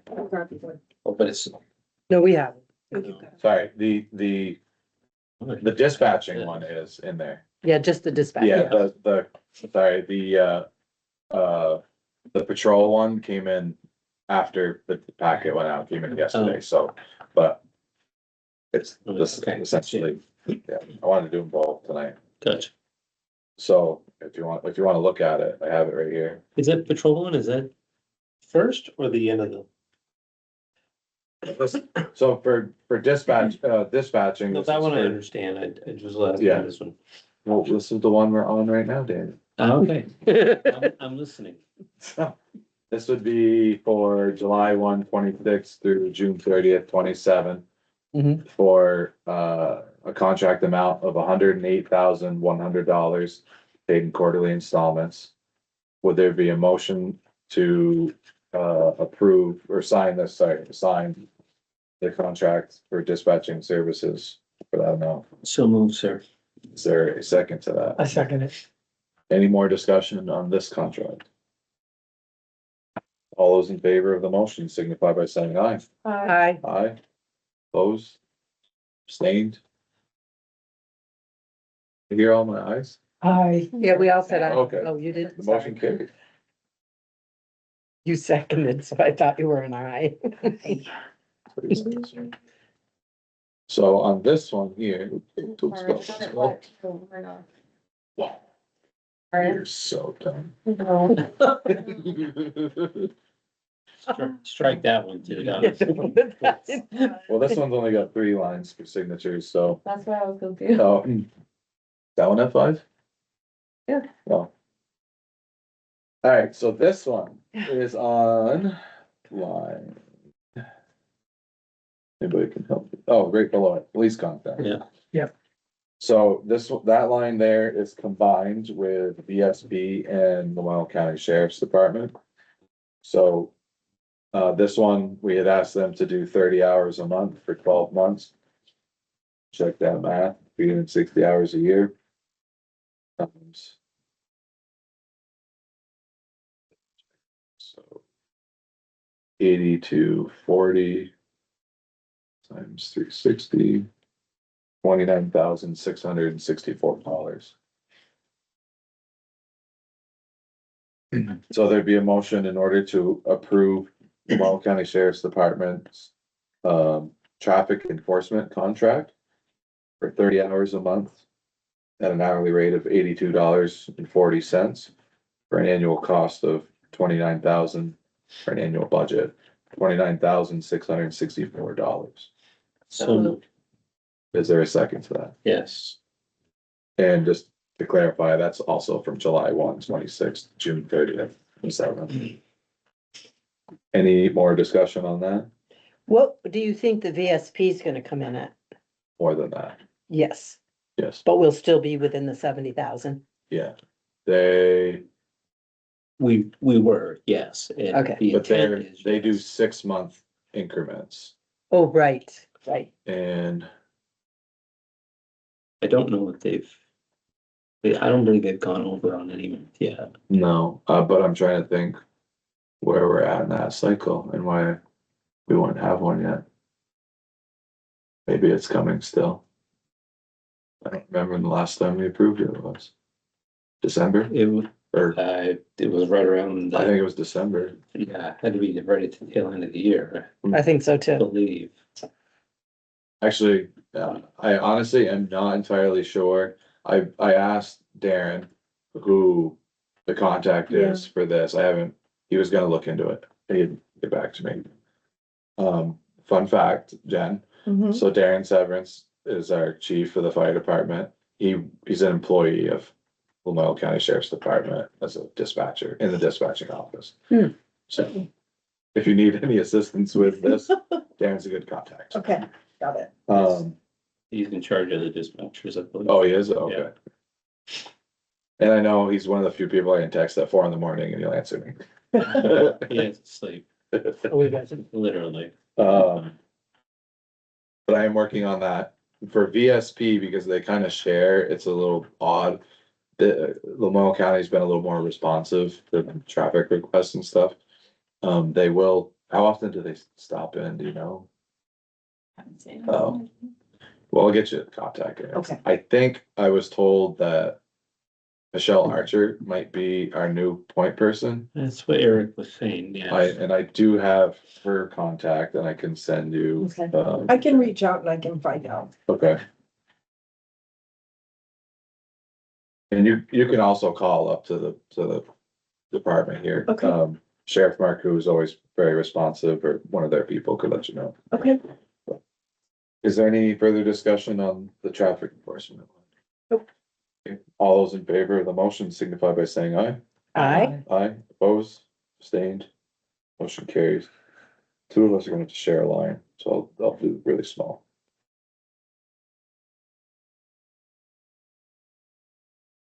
I think it's 6-4.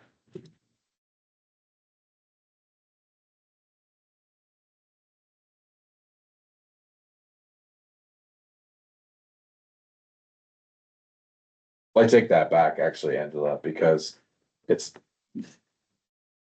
We're midway through the year, 70,000 is for this year, so it's half of that for. This year and half of that for the next book, Okay, so it's, cause they're on a fiscal year. yeah.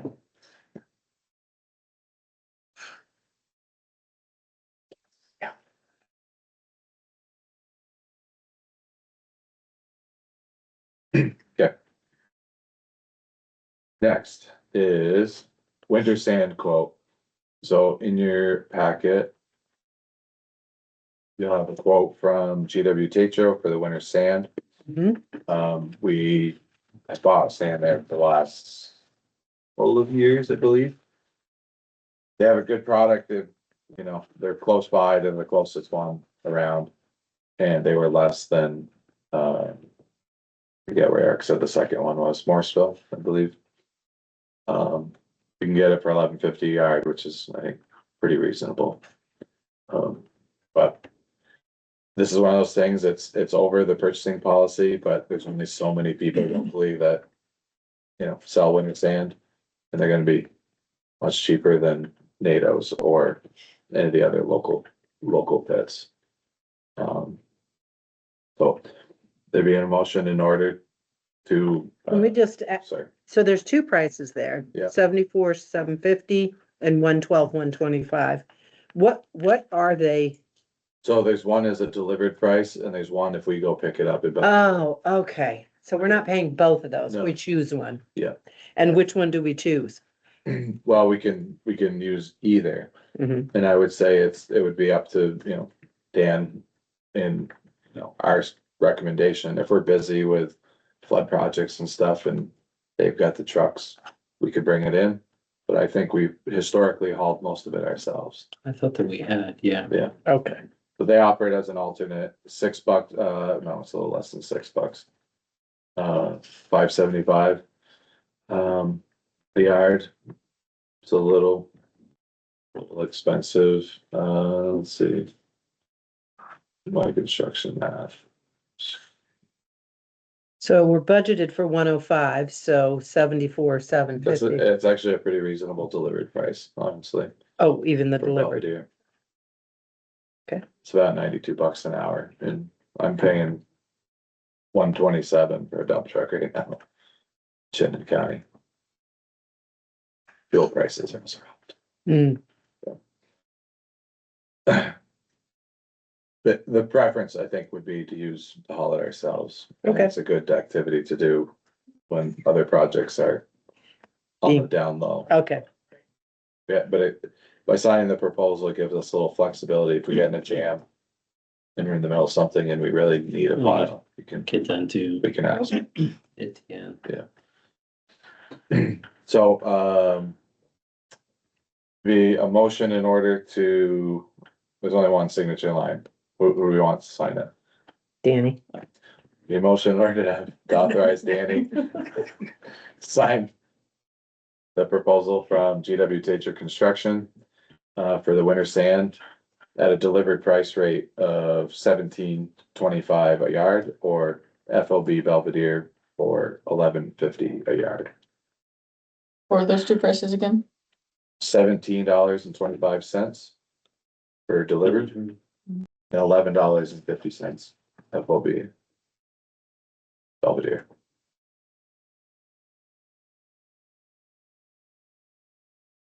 So moved. Is there a second to that motion? I'll second it. Any further discussion? All those in favor of the motion signify by saying aye. Aye. Opposed, abstained. Motion carries. I see that Angela has a printed copy. Would you, And mind it's, signing that one, Danny, and then, well, it does have things on the back of it. I can go copy it, right? oh. As my son says, that's a good idea. That could be a good idea. My next grandson. Jen, if you don't mind, Jay's contact info is on the bottom of the proposal. Okay. If you don't mind sending that to him and You you bet. could CC Danny You as bet. well. And then Danny, I guess they have that on the ground in Belvedere. They do. Yeah, Okay. so they could start with, they just need to reach out to Jay or whoever at Tetros to give them a heads up, but I know there was something of a plan that had been discussed about some of that anyway. Yeah. So I'll follow up with that.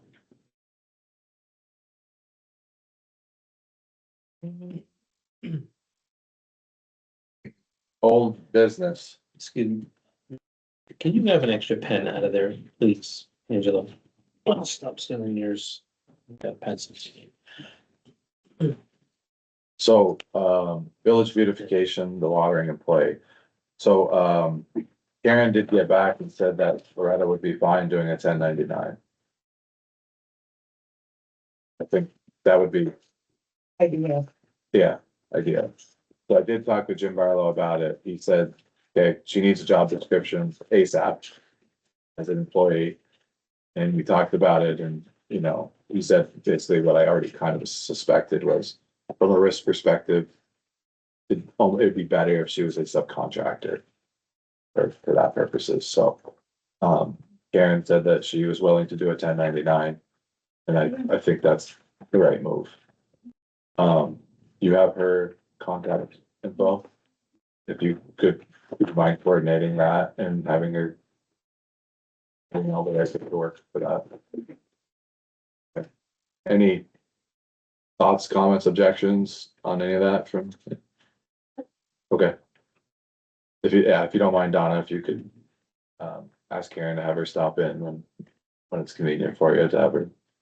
We'll transition that. Have that. I think that'll be better for everybody, risk wise. Yeah, she's already working. Yeah. Okay. All right. If there's nothing more on that, we'll go to control officer updates. Well, we hired him. He got onboarded. Yep. He's good. Dog alert thing got taken care of. Okay, and then Jen was able to find how to get him to be able to write citations and forwarded the information to him. Did you hear back? No. Okay, so But that's, I'll probably, if I don't hear anything back from him by Thursday, I will respond to him and say, hey, can you have this done by such and such a date? give him a deadline. Yeah. Okay. So that looks So promising. he did call today. Oh. He said that he looked into getting into the training and there isn't a training until September. So I told him to send an email to Jen. I said to put Jen, Cody, and Brooke on it just because I didn't know who to have him send an email to, just seeing if he could just do what Bill has been doing. And then because that was my understanding, is that he could still do exactly what Bill was doing. He just still couldn't write the tickets until he does that. But I said, I'm not an expert in it. So I told him to reach out to you guys. Thank you. Yeah, Thanks, Jessica. you don't need to include me on that. It could be Angela and Brooke, please. I'll let them handle that from here. Okay, is there anything else on that? Not for me. Okay. Did you ever hear back from the one we didn't choose? I sent her an email. She never sent me one back. Okay, same with me. I sent one. Okay. Yeah. I guess it would be good to just FYI, however, you know, it'd be good to check in on this, I guess, every now and then to see like, is it, the calls increasing about the same? Are they going down? Are things still getting resolved? I did have a question about that. Does he keep a log of what he's doing? And the only reason I ask is because when I did that research on how he would be able to write tickets, they did mention having a log of the dogs that he's engaging with. I don't even know how to talk about that. We did talk about that. Brooke and I came up with a plan to give him some sort of a spreadsheet to say, Yeah. and it would help Donna or Jess also, is the dog licensed that he's dealing with? If it isn't licensed, it needs to be licensed. And we are working on that. Okay. So, and then also checking in with him quarterly is also on the plan too. So we'll stay with that. Thank you guys very much. You're welcome. So I just wanted to also state that a phone was ordered for him. It just hasn't come in yet. So we're just waiting on that. And then we will advertise that phone number on the website. Perfect. Awesome. Thank you, Chris. All right, we'll move on to the consent agenda. So that would be, oops, I gotta go back. Minutes from the May 19th meeting, the warrants. And I didn't see any licenses, although oh wait, no. Oh, okay, sorry. I typed up the agenda, that's why. So there's 1, 2, 3, 4 licenses, 5, 6, 7 liquor licenses, looks like. There's some that have multiple. Okay, all right. But, I thought, was there a highway permit? I thought Eric thought there might be. Not in the packet. Not in the packet. Jess, did you hear about a highway permit potentially, or by chance? I haven't seen anything come in. I didn't see one either, so maybe it was still in progress. On that note, I guess while we're talking about that, as of right this second, I asked Andy to kind of lead that charge for the highway permits, so if you get them, let's say send them to Jen and Danny for now, as people come in and ask for them. And Danny's going to work with the highway department to get that figured out until we can establish a good process, so. Basically, if somebody wants to put in a new driveway on a town road or modify their driveway or cross a utility under a town road or somehow affect the town road. It's a way to try to make sure people are doing it correctly and just kind of hold people accountable. So Okay. that's basically what it is. There's a fee associated with it and just more of a paper trail type of thing, really. Okay. Having said that, so there'd be a motion in order to approve the consent agenda. So moved. Is there a second? Seconded. Any discussion on those things? See a lot of smoke coming out of your ears, Danny. No, I'm good. Yeah. I've already signed. I did want to What? mention that in the warrants are Chris Center, Shauna Lampier, and the estate of Carlton Perry that were all paid out. That was money that we were just holding. So that really isn't quote unquote money going out of our account. We were just kind of holding on to it until the process finished. The tax sales. Correct. Yep. Thank you. Okay, hearing none, if there's no other discussion, all those in favor of approving the consent agenda signify by saying aye. Aye. Aye. Opposed, abstained. Motion carries. On other business, two things. So there is a giant dead tree right here in the back of the parking lot. When I was sitting here, I saw it every day as I was sitting in my truck and coming in. It's questionable whether it's on town land or if it's on the tavern's land or the Smuggler's Notch Inn. It's close. It's definitely not on Gary's land because he told me it wasn't. But I don't know, it's a hazard to both properties, both visitors. I was just thinking we'd just take care of it and get it out of there. But I did get a price from someone, a reputable, logger, said he'd do it for $800. Feel like it's a safety thing. I could try to talk to them across the street if you would split it with us, but I don't know. What do you all feel like? It needs to go. Huh? It needs to go. Yeah. If something gets hurt. I would say ask if it's affecting both properties. Yeah. Yeah, it wouldn't hurt to ask, Doesn't hurt to ask. but it should go. I thought you're gonna call. It sounded pretty reasonable to take What? down the dead tree. I thought $800 sounded pretty reasonable to take down I a agree. dangerous dead tree. It's Before it consistent, lands great. on somebody's car, it costs us a lot more. Let's just get it done, yes. Okay. I'm happy to take care of that.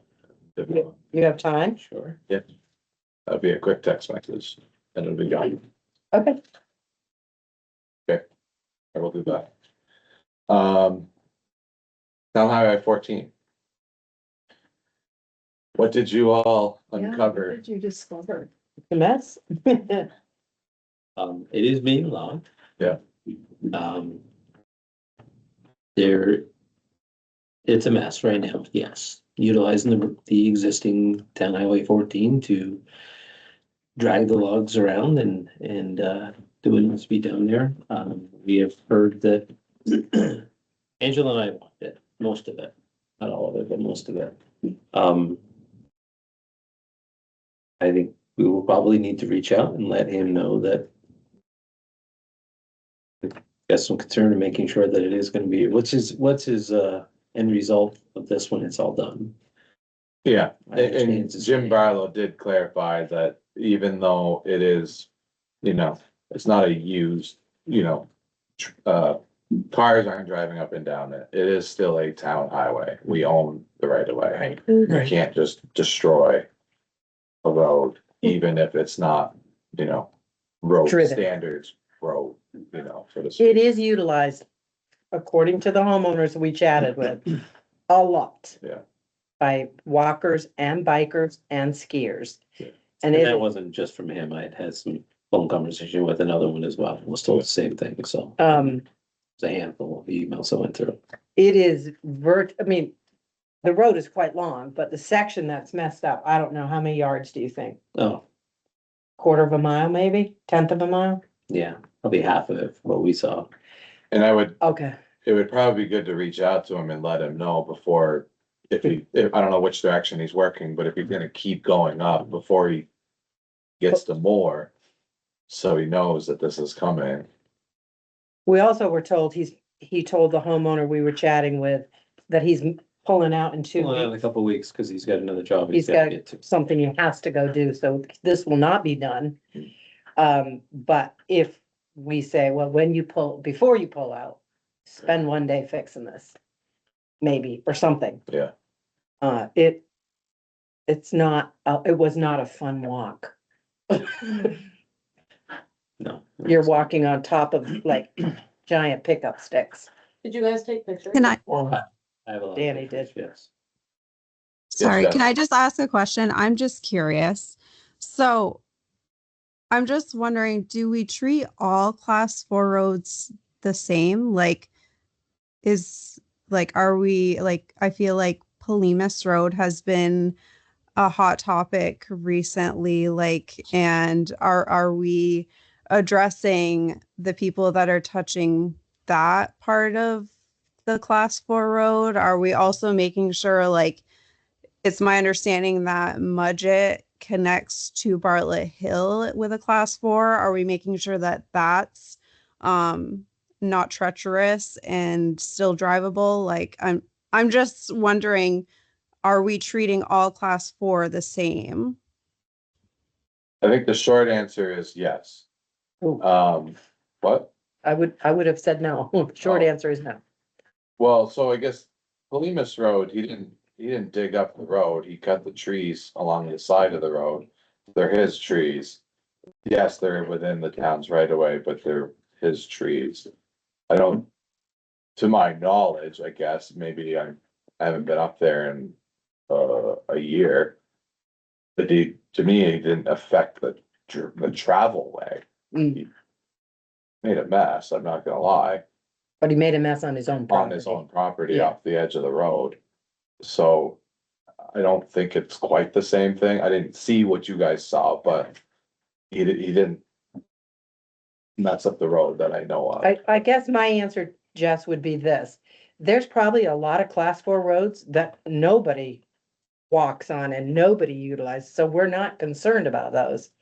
But if people are utilizing it for recreation or, yeah, I guess recreation, they have a right, it's public land, and we have a right to say, well, if you're gonna go in and destroy it, when you're done destroying it, you need to put it back.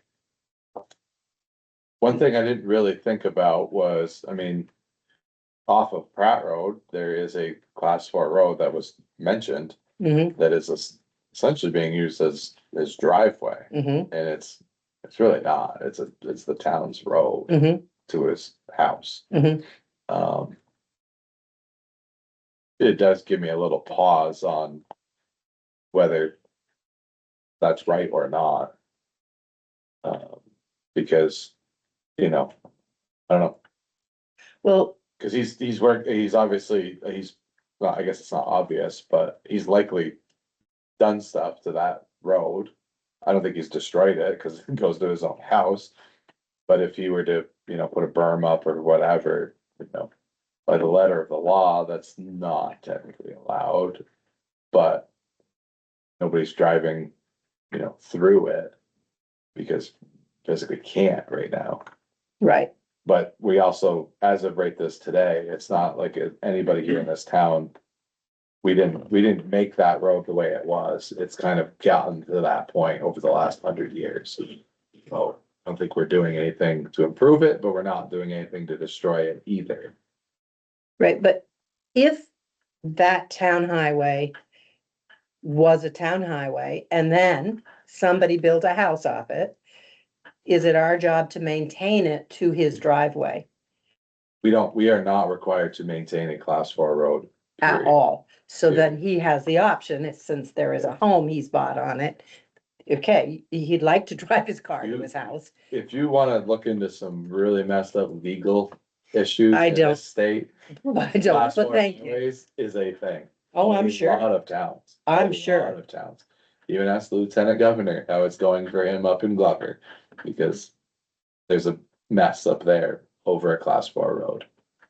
But So Cody, if someone destroys it, like what they're doing, and then refuse to fix it, do you have anything, that's a, is there recourse for that? there's, yeah, there would be a potential legal recourse. Yeah. The other option for the landowner is he could petition to discontinue the road. And then he could do with whatever he wants if it was discontinued. But my guess is he would probably struggle to find the signatures, but maybe he could. So when you say that, do you mean that he could put up a no trespassing sign and those people who walk that road would be disallowed to walk up and down? So, Yes. on the next, well, not quite technically. On the next topic, on the next agenda, we're gonna talk about a different town highway Got it. that somebody has asked us to consider discontinuing. It's a slightly different situation there. So basically, it's a discontinuance it's in state statute. It's a very, there's step-by-step instructions to ask us to basically give up the road. Mhm. We did it a few years ago on a section called County Farm Road. County Farm Road is a class 3 road, and then it ended kind of unofficially, and became a class 4 road for like a mile, and then goes into Underhill. And the family that owns the property on the Underhill side wanted to discontinue that end of their road. But because it crossed the town line, it was funky and it had to be coordinated with Cambridge. And Cambridge, the family that owned the land on this side said, well, we would agree with that too and want to do that. So the select board mutually agreed to just discontinue that road in kind of coordination with Underhill. So it's now discontinued, that end of the road. So County Farm Road is now officially, although it unofficially had been for many years, a dead end road. We can do that, at least so. In that discontinuance, who now owns that land, that strip of land? The Howards own that. Yeah, I don't need a name, but Yeah. the home, people Yeah. own it. So in that particular So it can instance, be it posted. was both, they own both sides of the road.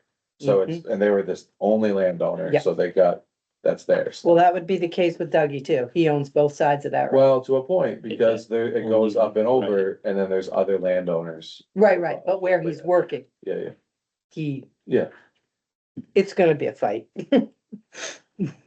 So, but discontinuing it is a legal process. Mhm. It has to either start or it involves the select board. Nobody can just discontinue it on their own. Like, it's the town's road. And it's the town's decision on what to do with it, unless it's forced by a petition. A legal petition with enough signatures could force our hand to make it happen. Or just start the process, I guess. Maybe not make it happen. Then there's a force the hearing. process. Mhm. And the people get to come and say their Yeah. say, which happened here. What was, County Farm. no. Off of the Pratt Road, the road Oh. connecting Pratt to, The road that doesn't Thompson. have a name, it's Town Highway something, I don't remember what number. it this is, but- happened back, and we researched it and found the hearing. And the vote was overwhelmingly, do not give up that property. The town said we're keeping it. Because Mr. Warple, who owns both sides now, wants us to discontinue it. So we had a precedence that this has already been decided once. I guess I'll just spoil it. So there's a different town highway just below Smugs. It's Town Highway 90. 90. It's called Northbrook Road right now. So brief history, Route 108 used to zigzag all up and down. Edwards Road at one point was old Route 108 way back in the day. But this driveway and then the next one, I think it's called Old 108 Loop, Mhm. where the ski shop is. So those are both town highways. They were historically the state highway back in the day. And 108 was straightened in the 50s. Bingo, the town just was given a bunch of roads to maintain forever. So his driveway is a town highway, essentially, goes Right. to one house. He would like to take over it, This is the guy with all the yurts? yes. Yeah. Okay. He wants us to discontinue it. I believe, although I don't have that, oh, I do have the map up. I think it's a class 3 section of road. So we are actively plowing it right now, 90. Yeah. We actively maintain that road, the one house, 0.13 miles. To Sally Reynolds' old house. Yes, Okay, Okay. yes, isn't it actually not you? Really? or yes, maybe it's not View. Sorry, I put not. It's not perfect. Really? Did I think that wrong? I think I'm lazy one. Thank you. Lunch view. Is it? Yeah, sounds like that. Oh, yes, duh, because I've had this conversation, because that's what my business is called. Stole it. No, I'm just kidding. Darn it, all right, Or highway. you're right, I'm wrong. So yes, this is, I would argue, a different situation. We do get state money, state aid for class 3 highways. So we do get a little bit of money for 0.13 miles of this highway. But it also probably pales in comparison to what it costs to plow it. Mm. And sand it. So I would argue this is probably a good idea to consider this one voluntarily without going through, making them go through the petition process. So does that road go to the Chamberlain Bridge? You have to tell me what the Chamberlain Bridge is On Edwards Road, No. on the north end. south end. Oh, sorry, yeah, yes, so historically it did, but. Fun fact, that section of road was discontinued Discontinue, right. at some point in the past. Long time ago. If I could share my screen, or you could look at the map in No, I Jen's walk it, office. I know it, but I, No, but looking at the map, you'll see it says D where there's discontinued. okay, That- So just a portion of it was discontinued, not Correct. all of it. yes. Why didn't you just do all of it? This became a private I drive. think it was in my lifetime though, but it was very, very, very young. I did look up when they straightened the road, it was, I think it was in the 50s, is what I recall, early. But I don't think they discontinued that portion. Oh, maybe not, I don't know when they did that, but. Definitely in my lifetime. So, but anyways, that's not what we were talking about. So Town Highway 14. What would you guys like to do? I think somebody needs to talk to the landowner. I do too. I don't have a problem, but after next week. Yes, I agree. And I don't have a problem either. Which one of you like to I'm do happy that? to, I'm happy to, yeah. Okay. I have some phone numbers if we'd like. I know you do.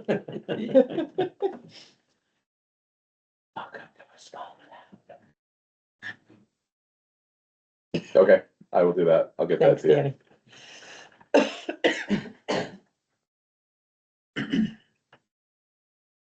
Agendas for next time. So. Next time we have at 6 o'clock, on the 16th, we have the DRB Okay. hearing. Last, hopefully. What last is one. it? 6/16.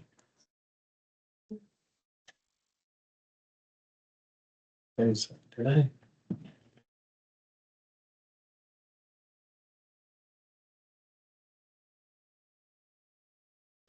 So the very first thing what we'll do is we'll talk about the subdivision regulations vote. Mhm. It was Jim Barlow's opinion, although before we thought we had to have a combined vote with the Village of Cambridge trustees. Jim is no longer of that opinion. We can invite, we have invited the trustees to attend the hearing, so they can participate. Both Jeff and Cambridge? No, Jeff is its own deal Yeah. in this. they have their own DRB regulations. They are not part of this. So this is the town. Just in Cambridge Village. Okay. So Okay. Gina's already organized, two of the trustees will be available. Okay. So they'll participate in the hearing.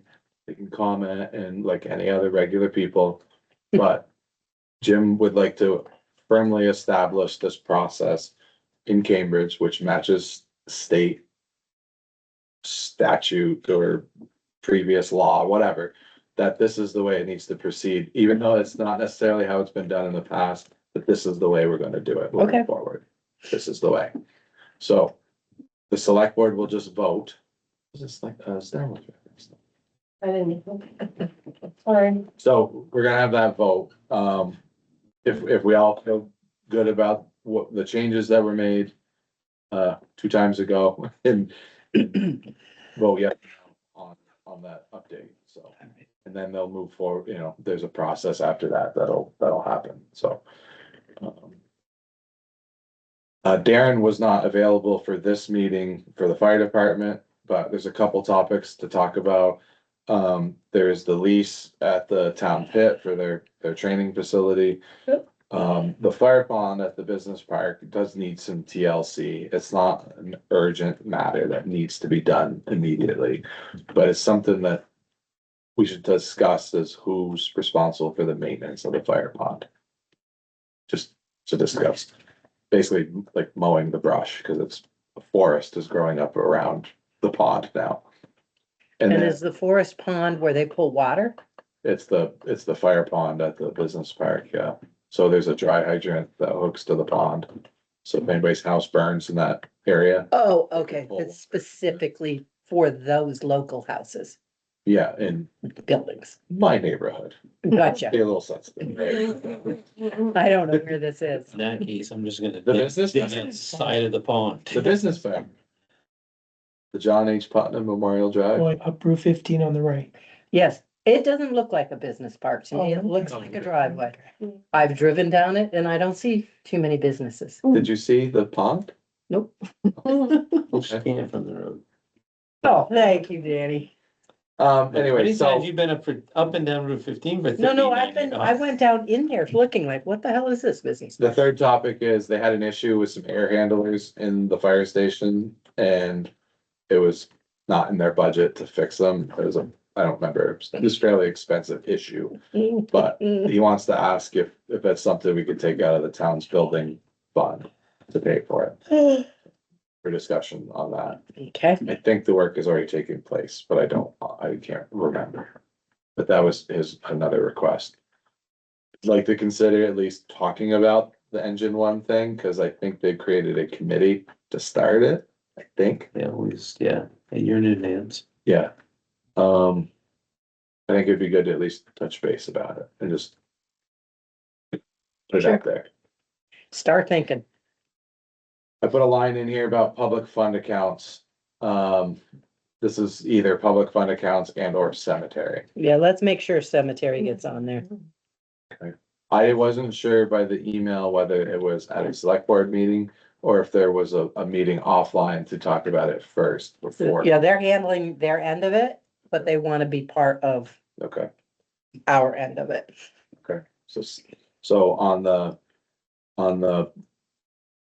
well, so I guess we didn't really talk about this, but so the week leading, the week leading up to this meeting, so next week. You and I will talk about, fixing the order, changing, taking things off or Yeah. adding, manipulating Are you things. looking at the one that Ron sent? No, that this is came out? the one that I drafted last week, just Okay. as like my thoughts. In the packet, just as a rough draft for next time. Helps keep my brain and. Organized. Yeah. Cause I forget things often. So we'll do a cemetery. Speaking of which, but I'm not writing this down.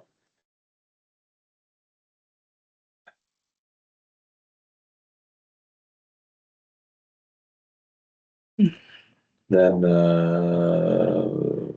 fire CFD. Town highway 90, that was the one we talked about, the discontinuance request. Mm-hmm. And then, I put, paving proposals, we need to get a paving RFP out soon. Eric gave me his thoughts of what he thought needed to be addressed this year. I went and looked at those roads this weekend. They were North Cambridge Road from Rushford Road to Hollander Road, and then 101 Road, basically the entire length from Edwards Road to the bottom of the hill. That's about a mile, 1.1-ish miles, doing a shim and overlay. Oh, so stop at Smuggler's View. Yes. Yes. Gotcha. Yes, I yes. was like, I live 1.2 miles. What are you talking about? Gotcha.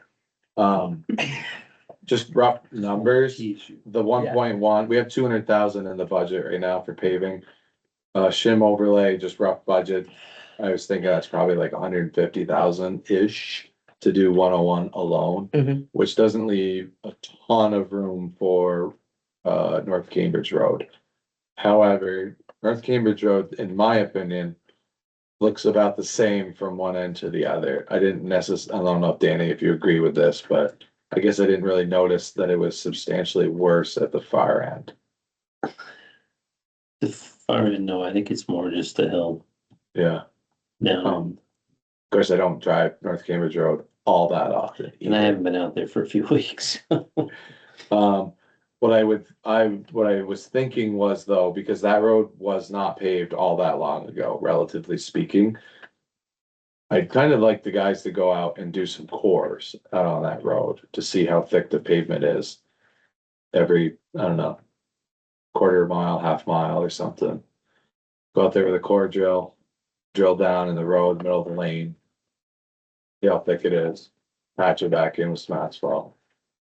We ever talked about it? No idea. I don't even know what there is for base coat in there. We can't, if there's very limited amount of pavement, and there's a small amount of gravel, and then there's road fabric, and that reclaimer bites into that road fabric, it'll be a disaster. And when you reclaim, you want We're to just talking and reclaiming it? yeah, Okay. when you reclaim, you want to try to mix 50% asphalt with 50% sub-base gravel. And you really need to bite into a little bit of that gravel to mix the two in. And if there's questionable sub-base, that'd be the preferred method to do that. But there's cost to that. Yeah. And 50,000 is not gonna go long enough to do that. Mm. My thought was, if that project up there is in the 150,000 range, we have 200 in the budget, we could move $50,000 into the highway project fund for next year. Whatever we decide for the budget, that 50,000 could go towards that next project, which might be need to be a little bit more extensive. But getting those cores would be helpful to determine, What we're looking at. yeah, what that is. It's something they could rent the core drill from Sunbelt or Johnson. It's not a very common thing to do. And I even think my buddy Tyler Billingsley might even analyze it for free too. A strong memory.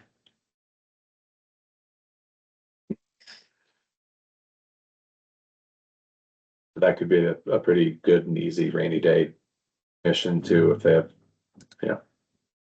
they're limited on capacity, right? They just need a flagger and somebody to drill or something.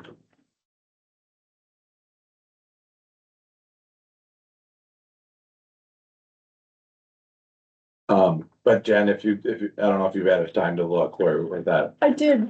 Do you remember what the last paving project was called or where it was? Because I was having trouble finding it based on that, because there wasn't one paving. I think, Eric was really good about naming things after the project. oh, Yeah, where did we pay last year? Hogback, maybe? on that, okay. Then I did Might find be it. in here. I'll send it to you in the morning. Yeah, he might be willing to Send it just to answer, you. he might be willing to just answer that if you, You have some, I can send him a message. What's RFP?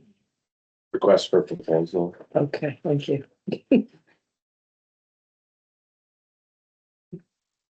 I can't, I don't know. I can't even. I'll figure it out. They all I'll blend figure it together. out. But I can send you the specific wording on the scope Okay. that I was thinking, which is a half-inch shim. Half-inch shim and an inch and a half Okay. overlay. That's what I was thinking for 1.1 miles or something. There, yeah. But luckily, V-Trans hasn't got a lot of paving jobs out there, so. There's still people that are hungry for work, this type of work, and it's probably 2 days worth of work for a paving company. Okay. Oh, sorry, one last one is Lower Valley Road Bridge. So we had, this was a FEMA project, we got a grant through FEMA to do a scoping study on some damage that we've got on that bridge from the storm. The bridge is, huh? Which one? Sorry, it's by the substation just before the Lower and Upper Valley Road meet. Kind of in that little canyon right there by where Courtney Lights used to live, the Howard Farm. Or no, Brewster Farm, right? Anyways. So, I know what you're talking now. yeah, deep canyon, that's a long Yeah. way down. But the wing wall has like completely rotated and is not great. At some point in the last 20 years, they put in some anchor rods, bolts to hold, kind of squeeze them together. And the engineer went out and he hammered them, tapped the bolts with the hammer. And one was hollow sounding, like it's not connecting to anything. But the other ones seem legit. But it is completely rotated, or not completely, it is rotating and failing. The guardrail, bridge rail is definitely not up to standard, and there's a couple posts that are a little questionable. The steel definitely, I mean, it's good, they're big, heavy beams. They're good for a while, but there's definitely some rust and some things that could be touched up. One of those things, the bridge is from the 50s. It'll probably be fine. It'll probably stay like Stop that it. for a while. It's been like that for a while. Yeah. So, but here's the big question is like, bridges are supposed to be for 75 years, and it's coming close to that lifespan. So how much money do you sink into a 75-year-old bridge to get another 10 or 15 years or 20 years, whatever it is? So there's a balance of trying to figure that out. I don't see that bridge doesn't, other than addressing the bridge rail, maybe addressing the beams with, paint or something, or there'd be some work to de-lead it and stuff and paint it, and then addressing that wing wall, on the abutment. The bridge is pretty solid to me, other than that. I know there's not a lot of other components left, but the deck seemed okay. It's in a deep canyon. It sits actually up above the old covered bridge abutments there still. So it offers a lot of protection. It's not risk of flood overtopping it by any stretch. No. So where I was headed with that is the discussion is, it's technically the FEMA project that's still open on it. But with FEMA kind of being in a little bit of a limbo right now, there's not really sure, like, if there's a way forward with it. This would be a good question for Alec and LCPC, and then whoever the Vermont people are for VEM to Is it- determine. Is that Sage and Matt? It might be a different, I don't know, it might be a different. Because I have a call with them tomorrow. Yeah. You could ask, Alec may know quicker and easier which group that needs to be, or if it's direct through FEMA. But we kind of, at some point, we need to decide, like, do we want to keep the FEMA project open to maybe pay for some of this repair? Or do we just say, you know what, close it out, we'll get the state aid, the ERAF money to reimburse the scoping study, close it out. Let's look for other funding sources to do the repair. They're not gonna, I highly doubt FEMA would pay for the full-on replacement, which would be at least $2 million is my guess, to replace that bridge. Depending on how extensive it would be. But a repair could be, you know, depending on what you do, could be several $100,000 to $1 million itself.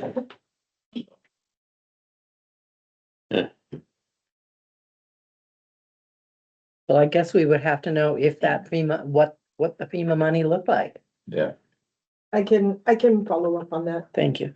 yeah. And it's kind of a little bit of a, FEMA's in a little bit of a limbo mode because of all the other things going on with it, Right. but so we may not get an answer right away from there.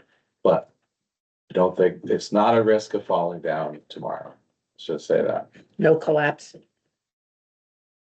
Guarantees. Yeah. Since Tony used to swan dive off the top of that bridge, I'll let him check it out with me since I don't do so well with heights anymore. Just pick your feet up and drive over it.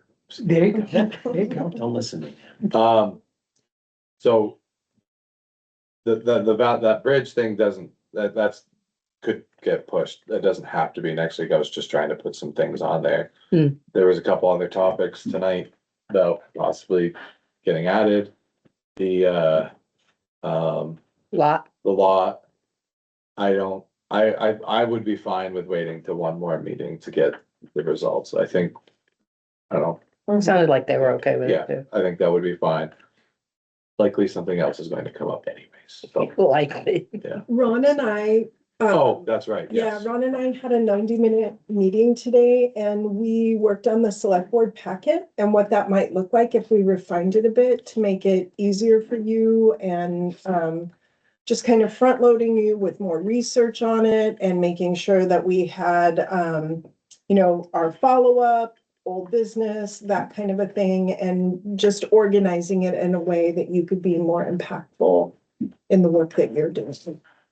Great. So we'd like to present that to you and then you can say, yes, keep that, no, get rid of that, kind of a thing. Okay. I like it. Do you wish to talk about any other topics again?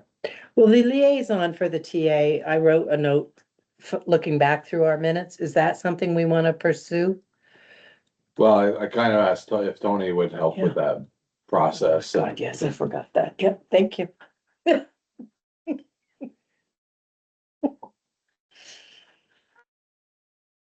I have been sleeping. I'm good in the sleep department, but I forget things. I worked hard last night. I do forget things. How's that going? The liaisoning. Oh, we'll be talking to Ron soon. Okay. Um, I'm just Okay. gonna write Tony next to this now. I also didn't have anything for executive session. I just threw it on there because I wasn't sure. Do you have anything, Danny? Think specifically for tonight, no. Can I just, Uh, I think if there's room, I'd like to just bring up a couple pieces of the budget that, because I know we didn't do a quarterly, and there's just some that I think I just want to bring up, like for an attention kind of spotlight, like, okay, we're definitely not going to meet this for revenue, or like, oh, this is like way over expended already. I think I just want to bring up a few line items, if that's okay. Absolutely. Great idea. We wouldn't tell you no. That's, would you be really ready? Would that be an official Q2 by then? That'd be pretty darn close to Q2. Cause it'd be June 16. Right? May, June. Oh, no, that'd be, I'm thinking July. I'm off a month. Yeah. Yeah, okay. So it's not quite, I'll call it a close to Q2. Actually, I'm gonna call it budget update, budget. Yeah, update. line item update. Okay. Anything else? Yeah, so as long as I process the warrants just like I did tonight, then I would be able to give you what the Q2 final would look like. Just not the revenue that comes in the last 2 weeks, but the expenses would be up to date. Yeah, it doesn't need to be Q2, it can be just an update, that's fine. I'm good with that. That'd be good. Okay. I think that's plenty. There'd be, there's nothing else. There'd be a motion in order to adjourn. Is there a second to that? Seconded. Any discussion on that? No discussion on that? All those in favor of adjourning, signify by saying aye. Aye. Aye. Opposed, abstained, Warren's gonna back to him. Warren's here. So I'm gonna sign him first. I might think you're gonna sign him last. Do we,